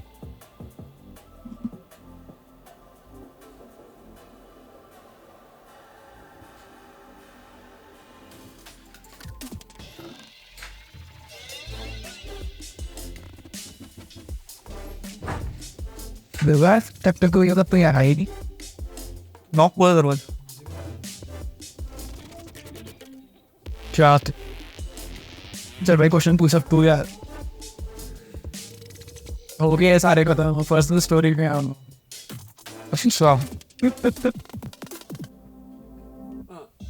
हाँ, तो लोगों को ये भी लगता है कि मतलब इसने वापस नहीं आना, और मतलब वापस ना भी है तो इसमें भी क्या ही मतलब जा सकता है वहाँ पे। बट ये है कि मेन है कि इंडिया तो आनी है, चाहे 5 साल बाद से 7 साल बाद है। मेरा भी मेन है कि मैं चाहे बाहर जाऊँ, काम के लिए जाऊँगा, जो मर्जी हो, इन एंड से गोल हो रहा है जो कोठी पानी पड़ी में ही पानी है, जो मर्जी हो जाए भाई, जितने मर्जी अभी चाहे फ्लैट में लेके काम करना पड़े स्टार्टिंग के 10 साल फ्लैट लेंगे, बाहर काम करना रेंट पे जाएगी, और जो रेंट पे कोठी पानी है वो इंडिया में ही पानी। पर तू सिटीजन कनाडा का बनेगा, पीआर तो नहीं लगी। मैं अगर लूंगा तो ऐसी किसी कंट्री का लूंगा जहाँ पर टैक्स नहीं देना पड़ता, वहाँ के सिटीजनशिप यूएई में तुम्हें वैट देना पड़ता। तो ऐसी कोई कंट्री जिसमें मेरे को पैसे देके सिटीजनशिप देनी पड़े, मैं वहाँ ले सकता हूँ टैक्स बचाने के। तो मतलब इतना कुछ है नहीं, मेरे को तो ये है कि मतलब एक तो मेरा आधा अंदानी कनाडा में बसा पड़ा है तो मैं लिटरली बताऊँ तो मेरा जो पूरा खानदान है ना सारी कनाडा में, लिटरली मेरा कोई रिलेटिव यहाँ पर नहीं है इंडिया में। ज़्यादा लोग कनाडा निकल गए, ऑस्ट्रेलिया निकल गए, कोई वही तो भाई किसी भी दुनिया के कोने में चले जाए वहाँ पर कोई ना कोई मिल जाएगा। बस ये बड़ी कोई कंट्रीज निकाल, ये तो कहीं ना कोई गार्डन मिल ही जाएगी। इंडिया में भी चाहे देख लो हर जगह, इंडिया में तो स्टेट में कोई ना कोई जान है ही मोस्टली। बट तो मुझे ये बता कि जैसे तू मुझे बोल रहा है कि पीआर वो है, बट पीआर में तुम्हें ये चीज़ बताता हूँ ना, पीआर में तुम्हें तो वहीं पे रहना ही पड़ेगा, तुम अप डाउन कर सकता। और ऐसा है ना कि मेरे पास मैं काफी से आवाज़ कुछ कंपनी ऐसे है तो मेरे पास बंद होता रहेगा नॉर्मल। पीआर में यही है ना कि भाई तुम्हें कनाडा में ऐसा नहीं है कि तुम्हें एग्जिट करना पड़ेगा 6 महीने के अंदर, ऐसा नहीं है। तुम वहाँ पर जितना मर्जी टाइम रह सकते हो, बट ऐसा है कि तुम वहाँ पर बिजनेस भी कर सकते हैं, ऐसी बात नहीं है बिजनेस नहीं कर सकते, बट राइट। बट ये चीज़ है तुम्हारे को वहाँ का पासपोर्ट वगैरह नहीं मिलेगा, ठीक है। तुम्हें पासपोर्ट तुम्हारा इंडियन नहीं होगा, तुम्हारी जो पीआर होगी वहाँ की होगी। अब जैसे मेरे पास यूके का रेजिडेंस परमिट है, मेरे को यूके वाले स्टार्टिंग में दे देते हैं रेजिडेंस परमिट, उसमें जितनी मर्जी बारी, ठीक है। तो फिर हमें बस पासपोर्ट नहीं मिला, बट पीआर परमानेंट है क्योंकि हाँ तुम्हें वो बाहर निकालना चाहिए, और तुम वहाँ पे तुम्हारे को सिर्फ वोट देने के अलावा तुम सारे काम कर सकते हो। मैं आपसे वोट नहीं दूंगा, वोट किसको दे आओ भाई अपने डे, ठीक है, अपने इंडिया में वोट पा देंगे और तो इसलिए मैं, और तुम वहाँ पे बिजनेस खोल सकते हो अपना कोई भी, तो काफ़ी चीज़ें ऐसी जो मेरे दिमाग में कॉम्पिटिशन कर सकते हैं। तो मतलब लेट्स से अगर तो कनाडा अगर जाता अगले 2 सालों के, क्योंकि तेरी अगले साल तो डिग्री खत्म हो जाएगी, बाद में उसके अगले साल जाता है 25, हाँ 25 में जाता है अगर, तो वहाँ पर जाके अपनी एजेंसी ऑपरेट करेगा या फिर कुछ करना चाहेगा साथ? एजेंसी तो देख करनी मैं यहाँ से इंडिया वाली जो बाकी सारी ऑटोमेटिक जाऊँगा, उसके बाद वहाँ पे जाके बिल्कुल वो काम कौन ग्राउंड से आएंगे? बिजनेसेस हैं चाहे इनके अलावा भी हो गए उन एक साथ। किस बेसिस पे जाएगा, स्टडी बेसिस पे या फिर क्या? अगर और कुछ नहीं चला तो वही 25 साल आने पड़े 30 साल छोटी वाली यूनिवर्सिटी में से 30 साल में लगेंगे तो ये काफ़ी चीज़ें लगानी करनी है, तब तक जमा भी हो जाएंगे हो ही जाएंगे, मतलब सब कुछ तो कर लेंगे। अगर नहीं हुआ तो वर्क वीज़ा कुछ ट्राई कर सकते हैं, मतलब वर्क वीज़ा नहीं हुआ तो वर्क वीज़ा थोड़ा हमारे लिए मुश्किल होगा क्योंकि हमारी एज अमीर बात किसका ही हो। मांगते हैं, एक्सपीरियंस मांगते हैं यहाँ वो, मैंने जॉब तो वही करी है बट मैं वही एक बार में दिखा नहीं सकता कि एजेंसी को मतलब क्या दिखाऊंगा ऐसे में, क्योंकि इनको प्रॉपर चाहिए होता है डॉक्यूमेंट दिखा के, हमारे पास डॉक्यूमेंटेशन और कुछ टाइम से आ रही है। और एक और चीज़ है, उनको ये भी चाहिए होती है कि तुम्हारी ITR हो एटलीस्ट लास्ट 3 साल, जो कि आई गेस मुश्किल होएगा। अभी आप ITR जो निकाल लेंगे फिर 3 साल की हो जाएगी वैसे, बट बीच में नहीं भी तो गई थी पहले नहीं जाते हाँ। बट मैं एक चीज़ है कि मैं ITR भरता हुआ अभी मैंने नई काफ़ी टाइम भी बाय में शुरू कर रही थी, मैं नई भर देता था उससे 18 में भी के आसपास, तो उससे फ़ायदा होता है कि तुम बाद में दिखा सकते। आप पॉज पर तो भी अभी डेट आ गई। नहीं मतलब ITR कैसे पहले देख मेरे, अभी मैं अगर तेरे को बताऊँ साल से पहले की बात, साल नहीं 1.5 साल में से पहले, क्योंकि ये देख जो पिछला फिजिकल ईयर था, पिछले 4 फिजिकल ईयर्स, उससे पहले की जो उसमें थी, जब मैंने पहला क्लाइंट अपना क्लोज किया था उस पीरियड में मैंने नहीं करी, बिकॉज उस वक्त मैंने सिर्फ अपना स्टोर बेचा था जिसमें मुझे इतना ज़्यादा प्रॉफिट नहीं हुआ। अगर मैंने पहला क्लाइंट एक्वायर किया उसमें मैं क्या ही करूँ ITR यार, तुम जो तुम्हारा एक्सपेंस है वो तुम दिखा दो, राइट। तो इतने एक्सपेंस लगा देते प्रॉफिट 0 दिखा दो। हाँ काफ़ी चलो ITR में क्या करना अब जाके, हम तो एजेंसी बिजनेस के काम कर रहे हैं, हम नहीं कुछ कर सकते, वो तो उसी का काम है। बाकी तू बता मुझे अभी तू पर्सनल में क्या कर रहा है क्या नहीं, क्योंकि लोगों को मतलब काफ़ी लोग होते हैं भाई तुम क्या क्या रहे हो, क्या तुम्हारा। चलो मैं बताता हूँ, मैं अपनी बात करूँ तो मैं UK से ही पढ़ रहा हूँ, ठीक है, लंदन से, और वहाँ पर मैं बेसिकली कंप्यूटर साइंस की डिग्री कर रहा हूँ। तो कंप्यूटर साइंस की reason behind that is because कि मुझे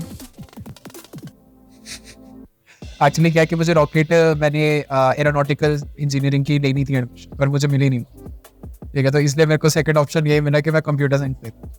मैंने ले ली कंप्यूटर साइंस, देखी जाएगी मेरी वहाँ पर फट गई है पूरी जगह, सही पता होता तेरे को, क्योंकि कंप्यूटर साइंस में कंप्यूटर के आके मत्था नहीं मारा जाता मेरे से इतना ज़्यादा।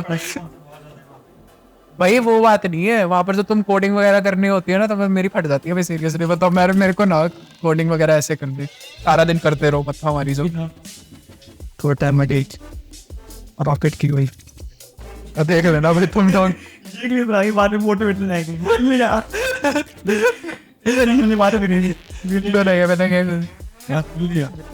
क्या पता 3 सप्ताह तो साला खुद का हो, उसकी ट्विटर तो डूबी जा रही है भाई, गट्स है उसके बाद।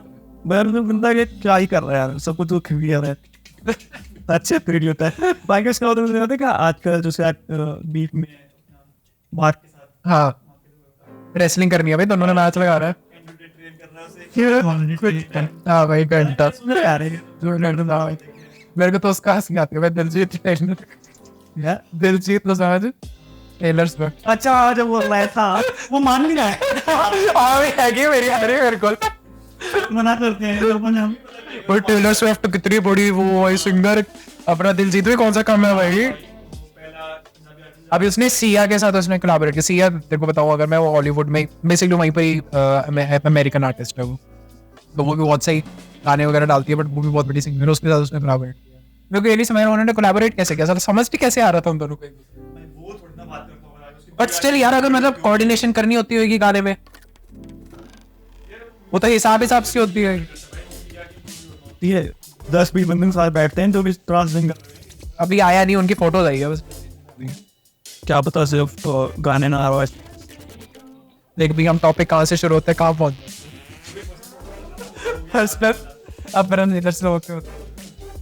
वही है बस। अब UK में रहूँगा थोड़े 2 साल रहूँगा, मेरी अगले साल डिग्री मेरी 2 साल खत्म होएगी, फिर एक इंडिया का गेड़ा सोच रहा है एक थोड़ा टाइम स्विट्जरलैंड था, फिर फिर आप वापस जाना है बताया दादा रहेंगे बताओ ट्रिप मारना चाहेंगे भाई भाई हाँ देखिए बहुत दिन से बाद में वो तो टन है भाई ये कॉलेज हो जाता है फिर कॉलेज से पहले भी जा सकते हैं ऐसे जाएंगे भाई सब मसाज कर तभी मुझसे मसाज कराने जाएंगे नहीं भाई मैं नहीं जाऊँगा मैं से कहाँ पे नहीं तो अच्छा रहता हूँ क्या भी मेरा क्या चलो यार क्या चलो भाई ना इधर मार चलो भाई तो मेरे को लगता है कि कुछ आगे ज्यादा बात ना पड़ जाए तो अभी के लिए ना इतने पॉडकास्ट रखते हैं के साथ यूजर ने बोलते तो सॉरी नहीं हम सोच रहे हैं अभी पता है क्या कि हर हफ्ते शायद पॉडकास्ट करें 1 घंटे की क्या कहते हैं बट वो ऐसे इन पर्सन तो नहीं होने वाली जूम पे होगी या फिर गूगल मीट पे हम ऐसे रिकॉर्ड वगैरह कर सकते हैं तो क्या ही है मतलब आप थोड़े टाइम में बात होती रहती है हमारे चैट पे तो कॉल वगैरह पे जूम मीटिंग भी लगा सकते हैं बट ये वाला माहौल नहीं रहता मैं वो चीज़ मिस बट चलो एक चीज ऐसा कर सकते हैं ना कि हम जैसे हमारी कोई ऑडियंस है उनको बोलते हैं कि भाई तुम हमारे पॉडकास्ट में आके ज्वाइन कर लो और हम दोनों वैसे बात करेंगे तो हम वो साथ में बैठना थोड़े ओपिनियंस वगैरह देते रहना क्वेश्चन पूछ सकते हैं हमारे क्वेश्चन भी पूरे हो जाएंगे सारे